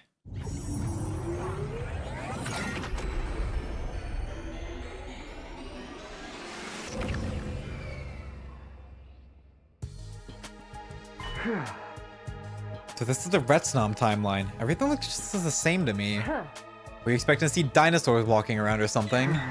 It's my third time leaping to a parallel universe, but it still doesn't feel real. In a broad sense, these alternate timelines aren't that different from our own. By the way, about our leap suits. We're keeping them on. You never know when we might run into someone unexpectedly. Like that, what happened at Retsnam. I thought you remember what happened in this timeline. You remember what you had for dinner 3 nights ago? I've been doing this for at least 146 loops. I can't remember every detail from every timeline. Huh, I never thought of it like that. So where do we find this old man we're looking for? Like I said, I found him outside a cave the first time. I don't know if he'll be there now, but it's worth a try. Okay, let's go check it out. I don't see any caves around here. How much farther is it? What, do you have a problem with walking? No, I was just asking. And stop flapping your guns and start moving your feet.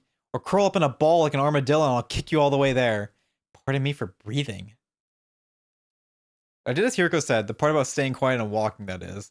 We made our way through the ruined town, but just as I was turning a corner, we run into Darumi and Takumi. Whoa! I strangled cry escaped my mouth. I tried to smother it, but it was too late. There's really only one thing I can think about right now, getting away from here, and fast. I looked at Hiroko and saw her helmet move up and down. A nod, that was our signal. We turned away and began sprinting as fast as we could. Hey, wait! Who the heck are you guys? Yeah, they're so like, what the fuck? The two of us chased after us. We had to shake them off. We did everything we could to get away, turning corners, ducking down side streets, and cutting through abandoned houses. After running around like that for a while, it finally seemed safe again. There's no sign of our pursuers, so we stopped to catch our breath.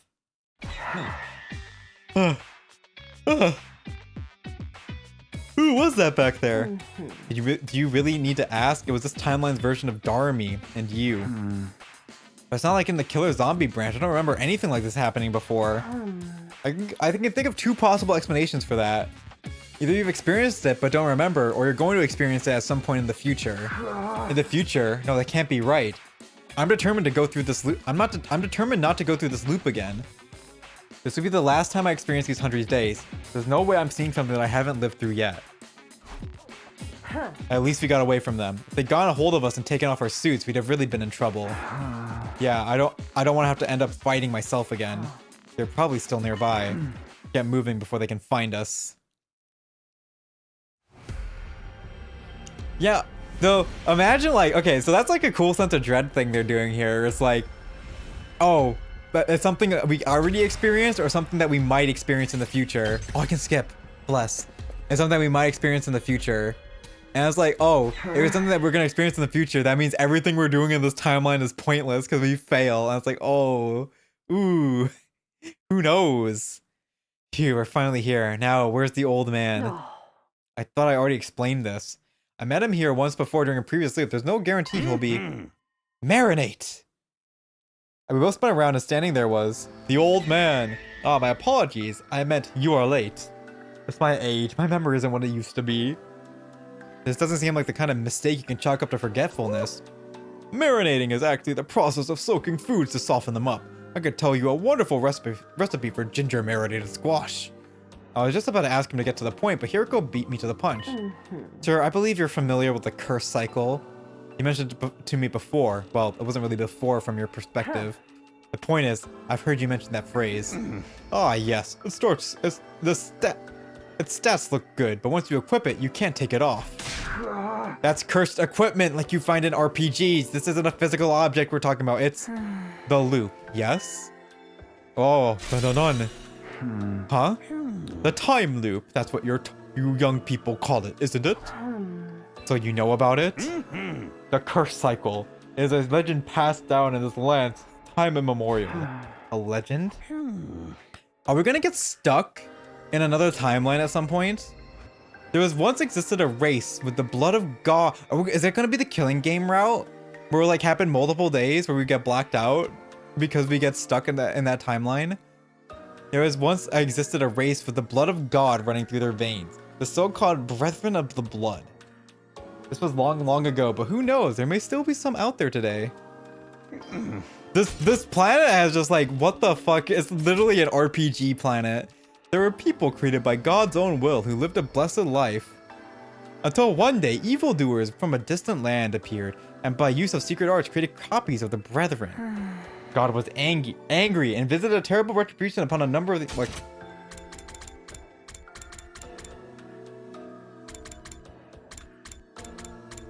So this is Futurum. This is the Futurans. And then one day, evildoers from distant land appeared, or humanity, and used the secret arts, created copies of the Brethren. So that's us. And visited a terrible retribution on a number of these copies. That's what came to be known as the cursed cycle. Indeed, a truly dreadful punishment. A prison constructed not of brick and mortar and iron bars, but of time itself. Those within it are forced to watch history repeat itself over and over again in an endless loop. That is the cursed cycle. So, are we never going to learn about Futurum on this fucking route? Because why the fuck are we talking about it in riddles? As for those trapped inside, not even I know what became of them. Perhaps they linger there still, never able to leave, constantly longing for the sweet release of death. Ooh. And they all lived happily ever after. Nothing about that was happy. Sir, we're looking for a way to leave this loop. Can you tell us anything that might help? There's no mention of anything like that in the legends. Our shoulders slumped in disappointment, but now that your tension's hit, I mean, now that you've mentioned it, there's somebody researching the curse cycle many years ago. I don't understand why you would do this curse, because it hits the other people too, right? I guess the other people's consciousnesses are still experiencing the timeline. It's just the cursed people are getting stuck in the timelines conscious. Maybe they literally like drop dead at the end of their timelines until like the loop is fixed. Wait, there's someone researching the curse cycle. His name was Noriro Inone. Now long dead, he was an impressive polymath in his time. He excelled in the study of both folklore and particle physics. I've heard that Professor Inone, that's also a very Japanese name. Oh, Inone, Noriro Inone. I can't. Sure. But Professor Inone compiled the results of his research, his life's work, into a single volume. One of his goals with it was to prove the potential existence of the cursed cycle and examine its mechanics from a scientific perspective. What's this book called? Reflections on imprecatory metempsychosis. Ooh. I know it all sounds very occult, but it's got no relation to cursed spirits or sorcerers, in case you're wondering. But it will tell us how to get out of the loop? I never read it myself, so I can't say for sure, but there's a chance it could offer you some clues. Eric and I looked at each other and nodded. I must say, you two are dressed rather strangely. Have you maybe come from space? Well, in a way. Something like that. We thanked the old man and went on our way. Have you maybe come from space? He's asking us if we're humans. We returned to the lab, and from there we leapt back to our study fundamental timeline. On our arrival, we took our leap suit off and talked about what we should do next. So our only lead is the Professor's Inone's reflections on imprecatory metempsychosis. Where do we even start looking for something like that? True, there's no sign of any libraries anywhere outside the school. We'll just have to try inside the school then. We walked back to the school and headed to the library. Yuriko and I spent the rest of the day, most of the night, searching for the library's different index lists. It's no good. There's no sign of that book ever having been here. Nothing else by the Professor Inone either. This message came up when I searched up the PC though. The records in the database are incomplete. New books may be added to the collection without the index being updated. You have to search the stacks manually? Have you seen how many books there are here? I'm afraid that's our only option. Well, that's a lot of days gone. I stared in bewilderment at the rows upon rows of books and documents lined up throughout the room. It's getting late though. Let's call it a day from now. For now. Our next defensive battle is tomorrow's night, so we should be fine to start looking during the day. Speaking of which, you remember which commander attacks tomorrow, don't you? I nodded. Yeah, it's Ava. We need to think about what to do with her as well. Are we gonna brainwash her in this timeline? Once we got to the roof, I parted ways with Hiroko and went back to my room. What to do with Ava, huh? I thought about it alright. I got into bed and thought about it for several hours. By the time I reached an answer, it was starting to get light outside. Please don't brainwash her again.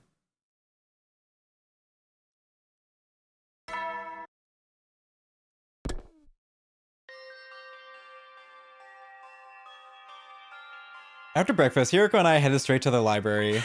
Before we start looking for the book, did you finish that homework I gave you? I nodded and looked at Hiroko in the eye. Yes, we're definitely not killing Ava. There's no way Final Route would have brainwash, right? Well, we're not killing Ava, so what's the plan, Takumi? And why is that? There's a timeline where Ava's ghost tried to strangle me. And it turned out just be a hallucination in my mind made real, but still. Oh. I remember that too. There's a timeline where Leo Jr. doll almost killed me. Or rather, the zombified Gi possessed creature inside the doll.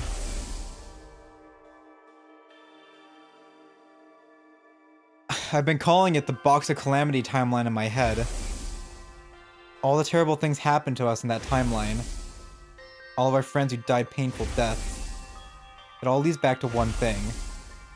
Opening that little box was the start of it all. The Gi. That's true enough, but it's possible to trace it back even further. You could say it all started when I made the decision to finish off Ava. Huh? That was when she told us about the Box of Blessings. Or the Box of Calamity, as it actually turned out to be. Do you want to keep Ava alive to prevent this timeline going in a similar direction? I nodded. Alright, that makes sense. I'll back you up on this. In the meantime, start looking for the Metempsychosis book. I've got something I need to do first. Huh? What? Nothing you need to worry about. Just follow my instructions. Oh, not the brainwashing machine. Don't bring out the brainwashing machine. What about being the good guys? I spent the next couple of hours scouring the shelves in my library. Try as I might, I couldn't find any signs of the book we needed. Just as I was about to take a break, Hiroko walked in. How's it going? Nothing so far. How much of the library have you searched? Maybe a tenth of the whole thing? That's barely anything. What are we doing here? Going on a bizarre journey, rereading your favorite manga? Of course not. I'm trying my best. Well, in a way, I suppose that's good news. I mean, there's still a possibility of finding it in here. Hiroko looked up at the remaining shelves, hopefully. How about you? What have you been doing all this time? For starters, I got Kako and Ima to stop fighting and make up with each other. Okay, so they're doing that character development off screen again. I also spoke to Sierra and Nigo and told them any relevant details about tonight's battle I could remember. Does that mean everyone knows about Ava too? Yes, Sierra and Nigo should have told them by now. Okay, what else? What's the reactions? Why are we not getting any reactions about that? Okay, what else? What else? Don't forget, who's the master here. Why should I have to explain every little thing I do to you? I was just asking. Hiroko sighed and touched her glasses near her temple. You must have been checking the time. Okay, I'll be sundown soon. I'm sure you have things you want to do before the battle as well. Alright, yup, got it. Alright, thanks, Hiroko. Fun. Okay, what should we do now? So, what are people's reactions to Ava? Like, they're not even getting, like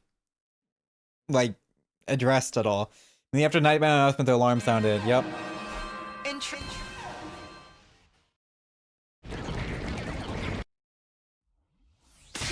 Alright, it's about time those creeps got here.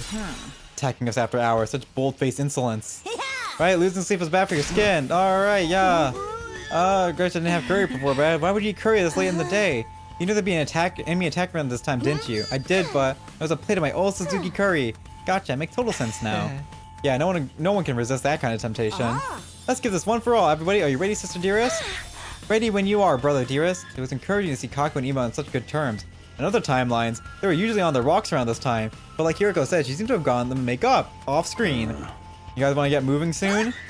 If we stand here taking too long, the enemy will be upon us in no time. Takumi.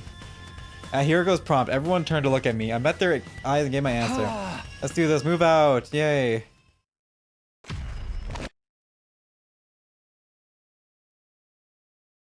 Alright. What's the fucking dialogue gonna be this time?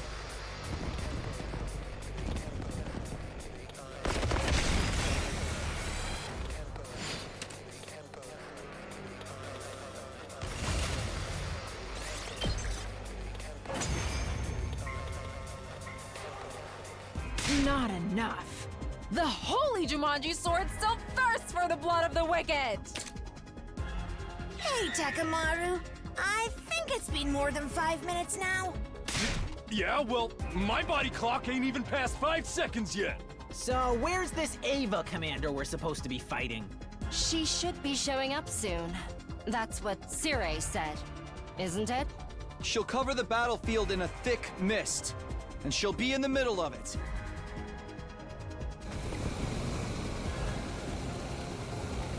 There they are.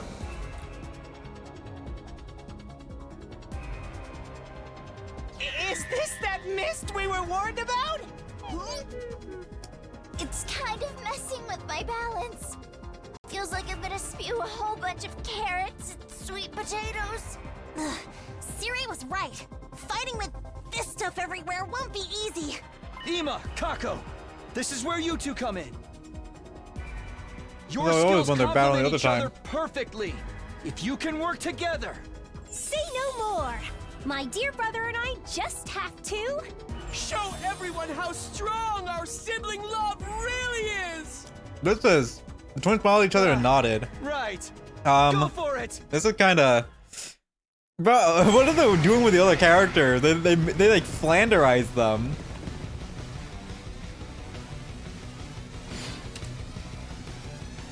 They've like Flanderized the other characters. Like we're not getting anything on them in this route.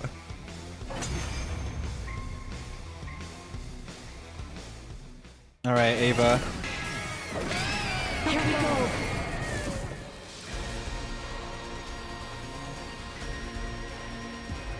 All right, the mist's gone. I can see everything. Look, over there! Yeah, literally all the writing goes to Hiroko. Yes, that's the commander we'll be facing this time. That's Ava! Enough yapping! Just hurry up and take her down! You can do it, everybody! Special Defense Unit! Rah, rah, rah!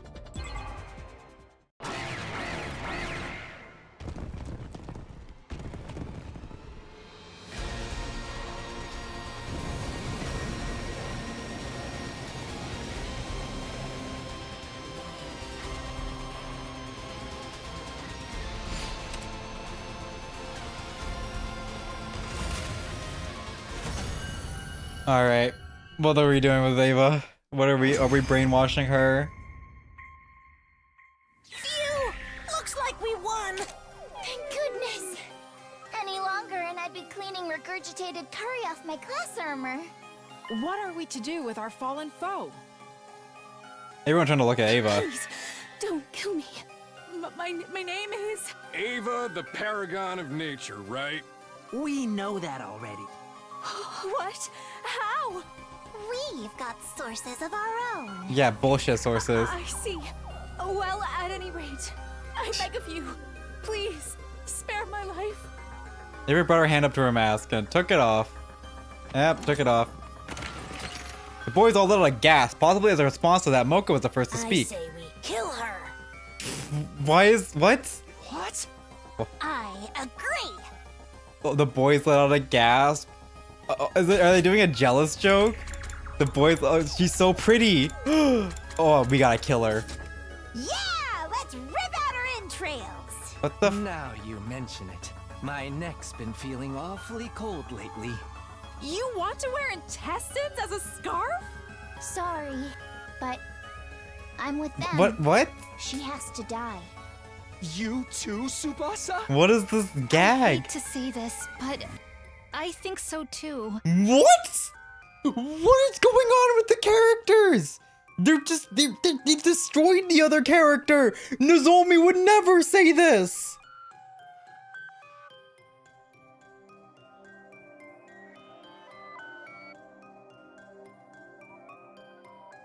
Even you, Nozomi? If we let her live, you can bet it'll mean trouble later down the line. No matter how nice she may look, she's still our enemy. Kinda sucks, but that's just how it's gotta be. Well said. Yeah, you're right. What is up with the characters? What the fuck? Where's the...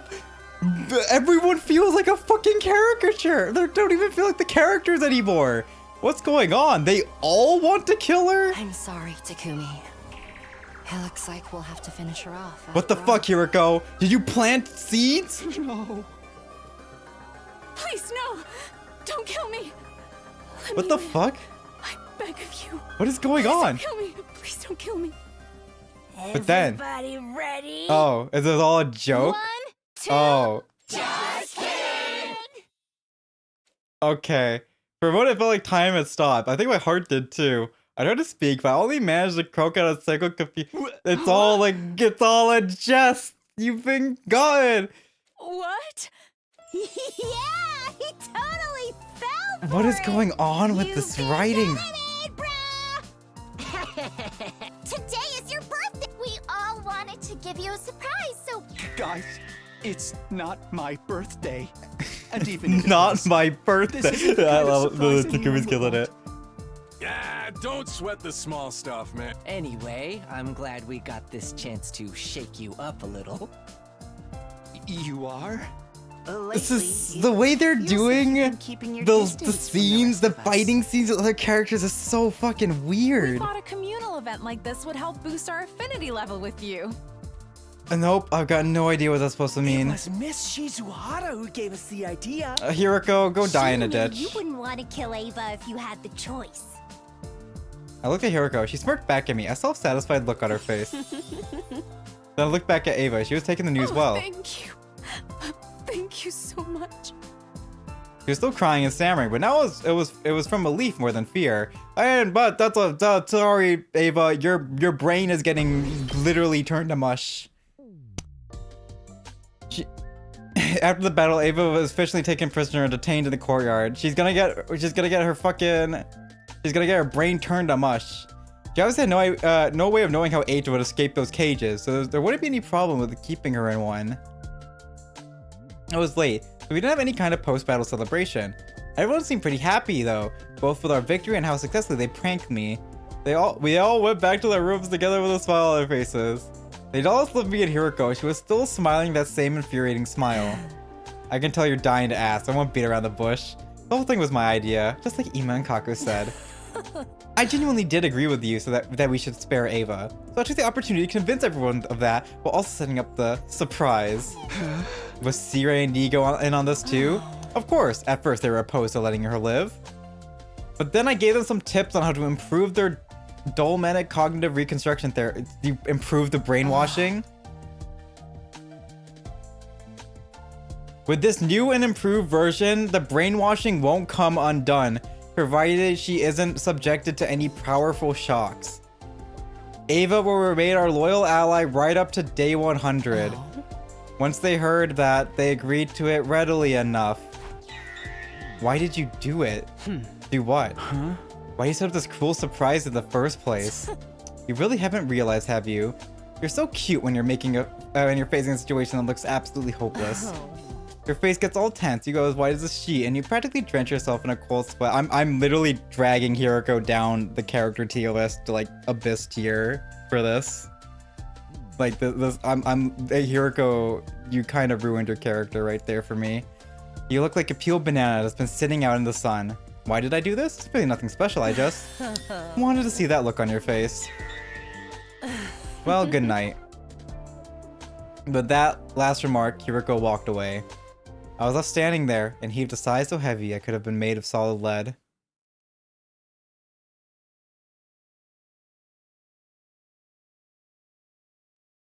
I think Hiroko, you're not below Gaku, but you're getting close. You gotten close.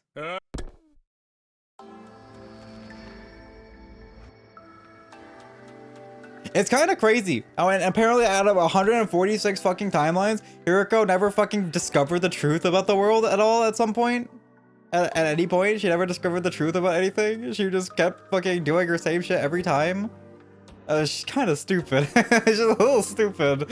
Like, we fucking stumble into that shit with Takumi. But she 146 timelines, she still doesn't know shit. After a late breakfast, I went to the courtyard to check on Ava. When I got there, she couldn't have escaped already, could she? That's when I noticed I wasn't alone. Yugamu. You here to say Ava? Sorry, but she's not here. Yeah, I can see that. She's in the infirmary. Apparently C-Ray is brainwashing her. I'm so jealous. You think he'll throw in some physical torture to really make the conditioning sink in? I'm getting chills imagining what kind of atrocities committing in there. I wish I could bid to watch. C-Ray is very firm though. No one's allowed until the process complete. How mortifying. So they're just telling everyone that. Okay. And everyone's just whatever. I reluctantly gave up on talking to Ava and headed for the library. Ran out alive. Someone else was already there. Hiriko. You're late. Have you been off shooting the breeze somewhere? Yeah, I almost hit it too. I told Hiriko about Ava. Her reaction was more or less what I expected. I don't want to sound too dismissive, but you already knew she was going to be brainwashed once we took her prisoner. I guess so, but take your mind off it and get to work. Back to looking for the book, huh? One more thing before you start.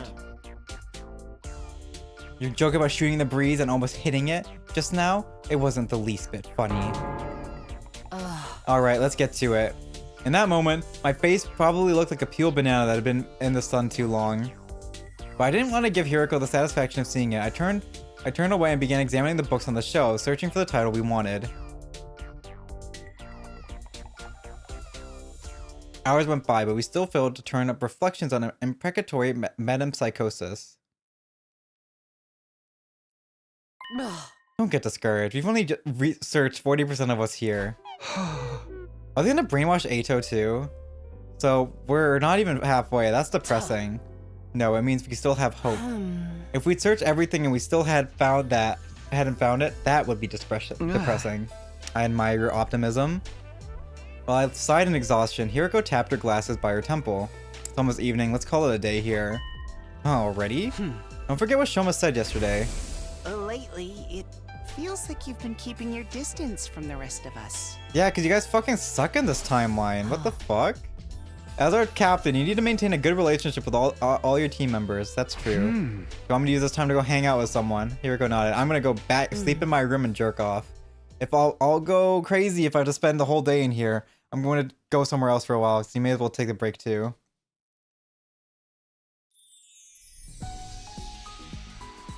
Have Hiriko do her own thing. Coming back here, I feel like I wasted myself, and we get free time. And by that, we don't hang out with anyone, and we go back and just jerk off in bed. Evening came and went. On my way back to my room after dinner, I happened to see Hiriko in the hallway. She didn't notice me and kept on walking until she reached the door to the gym. She opened it and went inside. What could she be doing in there? Curious, I followed her. What? Are you stalking me now? Or we're gonna go fucking discover the hangar now? No, I was going in here and wonder if something was up. Nothing's up here apart from the punching bags, the lights, and the weird statue. So what are you doing? It's hard to explain, but I just got the feeling that I'd find him in here. Him? Do you mean me? Oh, wait, what the fuck? She's talking about Shion? She's gonna meet Shion? Shion! She remembers the name! Shion? Yes, that's my name, though I'm not really used to it yet. Apparently that's what I was called in some of the timelines we've experienced. What the I was majorly confused now. What's going on here? Okay, so you two have met before, and Hiriko told you about being called Shion. Both of them not. That only ever happened in the second Defense Academy timeline. But all this is new to me, but I don't have any timelines where you've been given that name. You probably just don't remember them yet, unless you're going to experience them later. Shion, I did have a vague feeling like I'd heard it before somewhere. I told them everything about us too, time loop and parallel leaping included. You don't have to hold back around me. Ask me about anything, I'll do my best to help. I thought for a moment, was there anything? I know this is a long shot, but do you have any idea how we can get out of the loop? Sorry, I don't know anything about that.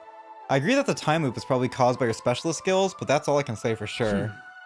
How about the Metempsychosis book? The one the old man the other timeline told you about? I've never heard of it. I see. Sorry, even after offering to help, I'm not doing very much, am I? Don't apologize, that's not your fault. I do have some information you might find useful, though. What kind of information? There's something I overheard Sierra and Nico talking about a few days ago. It turns out there was something called a distress signal transmitter somewhere in the school. Oh, that. Yep. That's the mystery timeline. Oh, that was disappointing. I'm sure Shion wanted to help, but I already knew about the transmitter. Hiriko probably did too. Sorry, but we knew that already. It came up in another timeline. Oh, I see. Yeah, the mystery timeline. I remember it clearly. It was hidden in a room in the basement. We never actually used it, but we figured out what it was for at least. A room in the basement? Not even I knew about that. Hey, why don't we go check it out now? What, even me? Of course. We arrived at the stairway, ducked underneath it, and touched the wall. And then...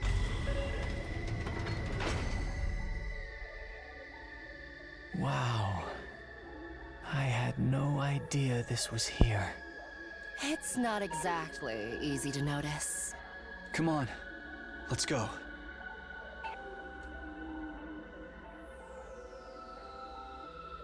I opened the hidden door that had appeared. Our little party stepped through and followed the stairs beyond it down into the basement.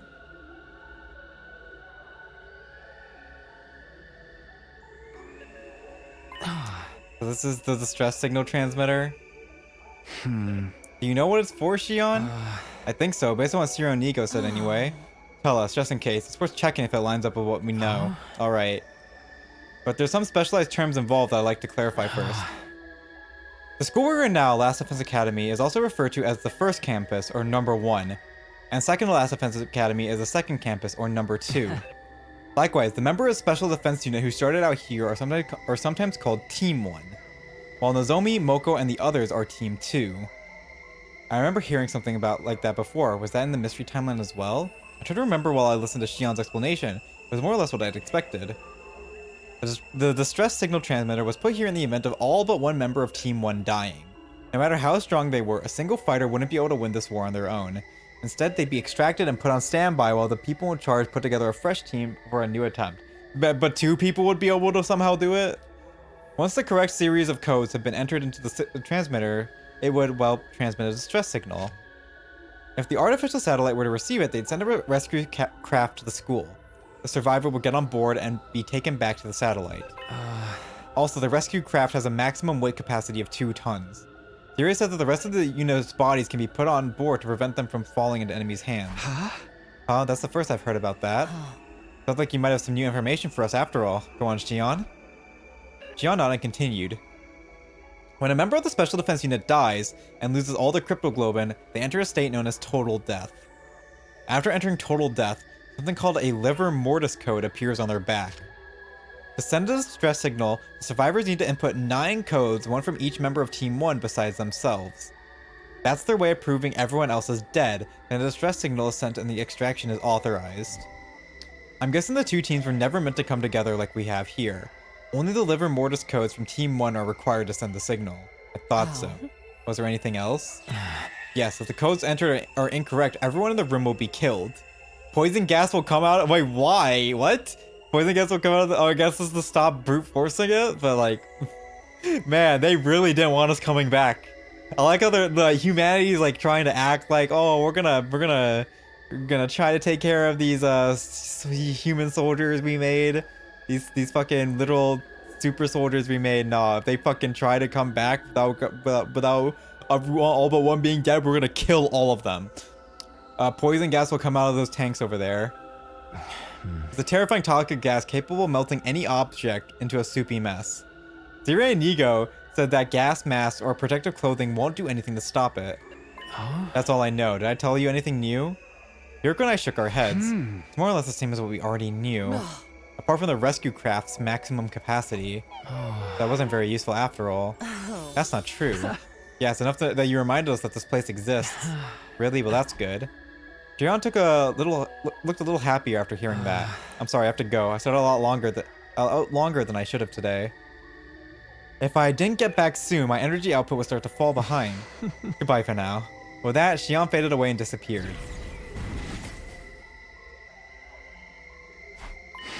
So what are we gonna do about this place? We should just leave it alone. It can only be used if all but one of us die after all. Yeah, and that's pretty much goes against what we're working towards here. Getting out of the loop and making it to day 100 with everyone still alive. That's still our goal. Right, there won't be any need for us to use this room. It's better if we just forget about it. Oh, well, you know, we're gonna need to use it in something. Is that gonna be how we get out? We're gonna get the liver mortis codes from other timelines and then put them in and then get the rescue craft that way?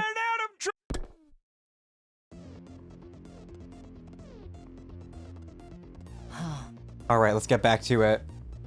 We're gonna begin our day's work scouring the library for Professor Inone's book. This was our third day of searching. I was starting to get to the hang of it now. Scanning the titles of the book spines didn't take me as long as I used to, and going through it all shelf by shelf helped me feel like I was making some kind of progress. Unfortunately, we found nothing. Time's up. I'm calling it here for today. How much have we got through now? Maybe 50% between the two of us? We're halfway done. Feels like our progress has gone slower. Maybe it's because you've been spending too much time absorbed in the salacious literary culture of yesteryear? Hey! I have not. You're the one who's been taking breaks to read. So you saw that. Are you even trying to look for this book? Of course I am. There's nothing wrong with taking a little time off now and then. This is a new side of Hiroko. Speaking of which, why don't you go hang out with somebody else for a while? Yeah, sounds good. One more thing. Can you meet me behind the school tonight? I have something I need to discuss with you. Remember when we found out from her bond events that she's very open to being into a poly relationship, and specifically she wants a harem? As I headed back to my room, I wondered what Hiroko wanted to talk about that she couldn't bring up in the library. I shouldn't get too hung up on it. I'll find out tonight anyway. We're gonna have the new thing to do. So what do you want to talk about? The Bloodspace waves are going to surge tomorrow at 4:15 a.m. I want to do another leap. Are we going to fix another broken version of me? Huh? You know, a me with a Gi data in his brain. A Takumi G, if you want to give him a weird codename. What in the world are you babbling about? Takumi G's only exist in the Killer Zombie and Hunt Mystery timelines. I treated the Hunt Mystery version at midnight on day 5. As for Takumi 2 in the Killer Zombie line, we dealt with him on day 16. I gave Hiroko 2 the repair program and she used it on him and he's fine now. Nope. You should know all this. You were there for most of it. But isn't there a chance another Takumi G could be out there somewhere? No, there's not. If there was, we know about it from multiple murders being committed in that timeline. Really? Why are there so few of them? I can think of 2 explanations. It could be because the versions of you in all the other timelines are from before you were infected. Or because they all come from loops after you were successfully treated. Okay, so... Wait, okay, so the timeline here then is that... okay, so after Zombie Route, Takumi gets infected, there's a period of loops where Takumi G exists as Geed. And then he loops a couple times. He loops, and then we come in, and then we come in, and then cure Takumi G on the in the hunt mystery timeline. So now Takumi G is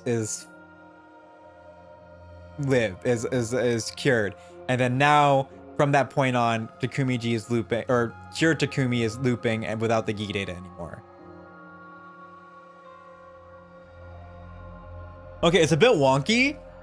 It's a bit wonky because it's like, okay, all the timelines are happening in parallel with each other, but the loops are sequential.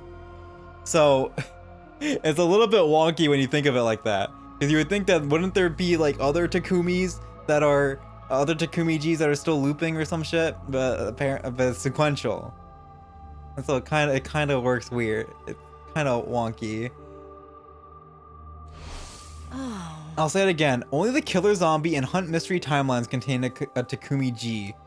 Both of them have already been dealt with, but we have a Kako G. We have a Kako G out there, and both of them have already been dealt with. Right? They've been treated, and we've created new futures where I'm myself again. So we don't need a leap to other timelines to fix Takumi G's anymore? That's right. Oh, but what about... well, what about Kako? Because of Box of Calamity. Remember, Takumi, you gotta remember Kako. As usual, we changed locations before continuing our conversation. So why are we leaping tomorrow? You're familiar with the mystery timeline, yes? You remember who was killed?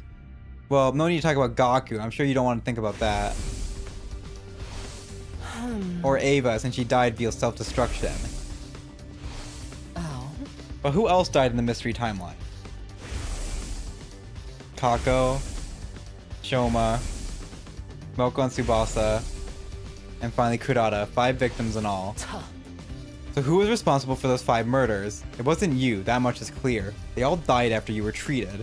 I nodded and thought about it. Turned out that Shoma killed Kako, and then Ava killed Shoma. But they both said they didn't really want to kill anyone. They were just following orders from someone called X. That person was probably the mastermind behind the other murders as well. In other words, X is the one responsible, indirectly or otherwise. Yeah. The second murder occurred early on day 27. Today's only day 23. So we still have a chance to save Kako. So, okay, how are they remembering Mystery Timeline when Mystery hasn't even concluded yet, and then Mystery has further thing going on? How does that work? How does Mystery work in this regard? Because Mystery is a timeline that's already been looped, but they don't remember anything past Kurara's death, which was the lock. They don't remember anything past that. I guess they just don't remember. That's going to be the thing. They just don't remember it. But they don't remember anything past Kurara's death, but they're remembering everything before. They're remembering everything before Kurara's death. So it's just like a portion of the mystery that they just don't remember, and they're not bringing it up. Like what's going on? And so like obviously this timeline's gonna do stuff with Mystery, and then we get to finish Mystery after that with that shit. So I'm no idea. Okay. I don't know. It's a little bit wonky. That's our objective this time. To prevent the tragedies that occur in the mystery timeline. As for how we're going to do it, that much would be obvious. You mean? Yes. Tomorrow, we're going to expose the true mastermind. And stop X before they can start killing. I don't know if they can do that.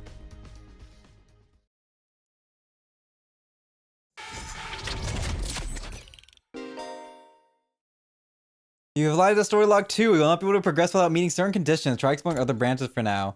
Unlock conditions. Reach ending 100. Story log 3 has been met. Ending 100. So, we can now continue the mystery. So, I guess this is it. We have to finish the mystery timeline and find out who X is, which is Kako. We know it's Kako. We know it's Kako. It's Geed Kako. So we have to finish mystery and get ending 100, and then we can finish study fundamental. But it is 2 a.m. now. We've made good progress. We've gone from one story log to another story log. A lot of story going on in this part. I think the route's kind of cool, but I don't like how the other characters are getting shafted so ridiculously hard. And Ava, they just, it's weird. They're dancing around again with the Gi timeline shit. Again, it's the same shit with the Gi timeline shit. They dance around the truth of the world so hard because they don't want it to encroach on the Gi. I guess they don't want to make it a golden ending where they find out the truth, I guess. But, or maybe we'll find out later. Maybe, I don't know. But right now, it feels like they're dancing around like the Futurum stuff so hard. Again, because this is me, I like the Futurum stuff. The stuff that is most engaging to me in the story has been the Futurum stuff. So like the Gi plotline, while there's stuff that's going on that's cool, like the stable loop stuff that's happening, where we just had Killer Timeline happen again, and Hiriko doesn't fucking realize what happened. Like, we just re-enable Killer Timeline. Like the stable loop stuff is cool. I like that there's a lot of plot going on, but The other characters are just like completely shafted outside of Hiroko and Takumi. Like you can literally on this thing, you can cross out Hiroko, Takumi, and like outside of Hiroko, Takumi, you could cross out everyone. They're all basically dead. They don't matter. They don't exist. And like their only scenes are in the fucking battle scenes, and it's like, well, that's whatever. That's kind of just been stupid gags and them being stupid and flanderized the whole time. They did get me with the fucking Ava gag, but you know, it's like it's just been gagging. They've just been doing gags for the fucking fights. Like kind of stupid. Yeah, so it's a bit wonky. I like the stable loop thing, but the way they dance around the fucking truth of the world, that's just meaty. Not great.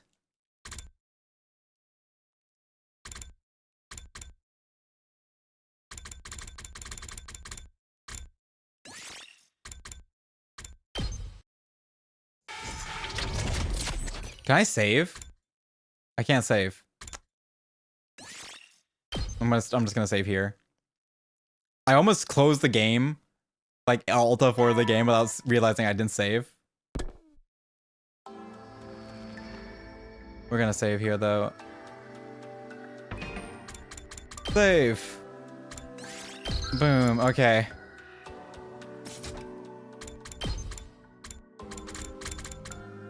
So we have ending 100 to get next time. So yeah, we'll do ending 100 next week. That's it. All right, guys. Thank you guys for joining me. I'll see you guys next week where we're going to be going back to Mystery Route to finish it off. And then depending on how long that takes, we will continue with Steady Fundamental. So I'll see you guys then. Bye-bye.